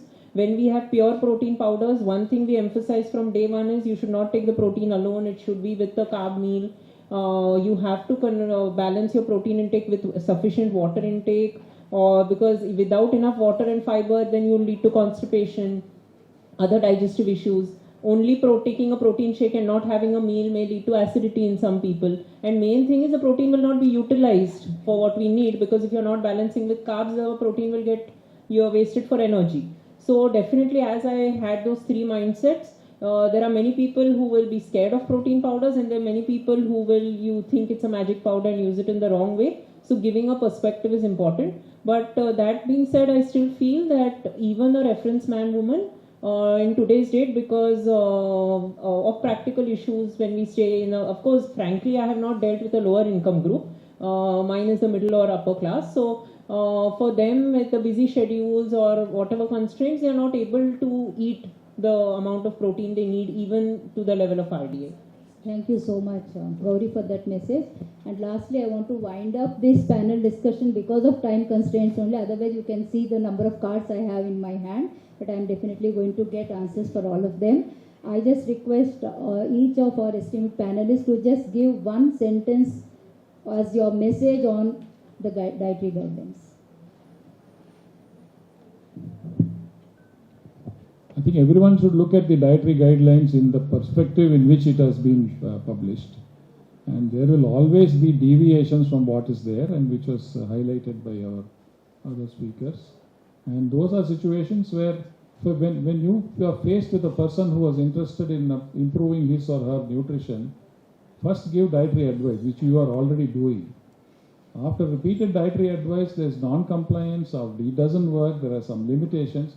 Then think in terms of straight away, if you offer a supplement, they will never go for the regular diet. Everybody has a reason why not to cook or why not to eat fresh food. But can we change our science and change our thing to meet the requirement, knowing fully well in the long run it is not going to do them good? No. You have to guide them in the right way, and in case it doesn't work, then go for alternatives. Yeah, actually, you have made a point on behavior change. That's the most difficult thing. And what we are trying to do is, nutrition transition. The Western countries have gone through and they are coming back to our diets now. And we should not get into that. But maybe some of the guidelines may look little tough for you to actually practice. But unless you put that type of pressure, probably will not come back. Okay, that's one thing. The other one, if there are any references in dietary guidelines with regard to food additives, it is contextual, and I am trying to tell you that additives are assessed for safety and they are regulated very well. There is no concern regarding that. When we are talking about the consumption of processed food, we are only highlighting the fat, salt and sugar. That's all. It is nothing to do with the additives. Thank you, sir. Over to you, Subha. I think after today's session, I feel that there is absolute uniformity of thought from the food technologies perspective and the ICMR NIN perspective with the intent of the document. There have been certain English words which have been used and interpreted in different ways, and I will only request that now that we have a calibration of the intent and the content, we each go out and communicate it in the right way, proactively, without being asked for it, so that the entire narrative that has been created, and frankly a very negative narrative has been created. This is a very powerful, respected organization, and when ICMR says that any food with an additive is ultra processed, it hits hard. But that is not the intent. We read the entire thing in the context, and please start talking about it, and let's look at the guidance with the perspective that has been shared with us today. Thank you. Gauri? Yeah, I think we should all look at the dietary guidelines as a work in progress. I think thanks to the dietary guidelines and Dr. Sesikeran, Dr. Sudershan Rao to agree to come on this platform all the way from Hyderabad. So I think thanks to that we got the opportunity to talk. Obviously they are much more than me and many of us in experience. So I think we can say that it's sort of a work in progress which is bringing us on a common platform where for many points we may agree to disagree. So. Thank you so much, Gauri. Thank you so much the way how you have put it. It's very wonderful. Yeah, as nutritionists, nutrition, science and industry, we are going together. So there has to be we have to work together, and the cumulative efforts towards community health have to emerge from that work. So towards that direction, if ICMR and NIN scientists can guide us, taking both the parties into confidence, probably that is where we may come up with more practicable guidelines. Thank you so much once again for the wonderful presentations and your points that have been made. Thank you so much, sir, to be our esteemed panelists and giving me this opportunity to moderate your session. Thank you so much.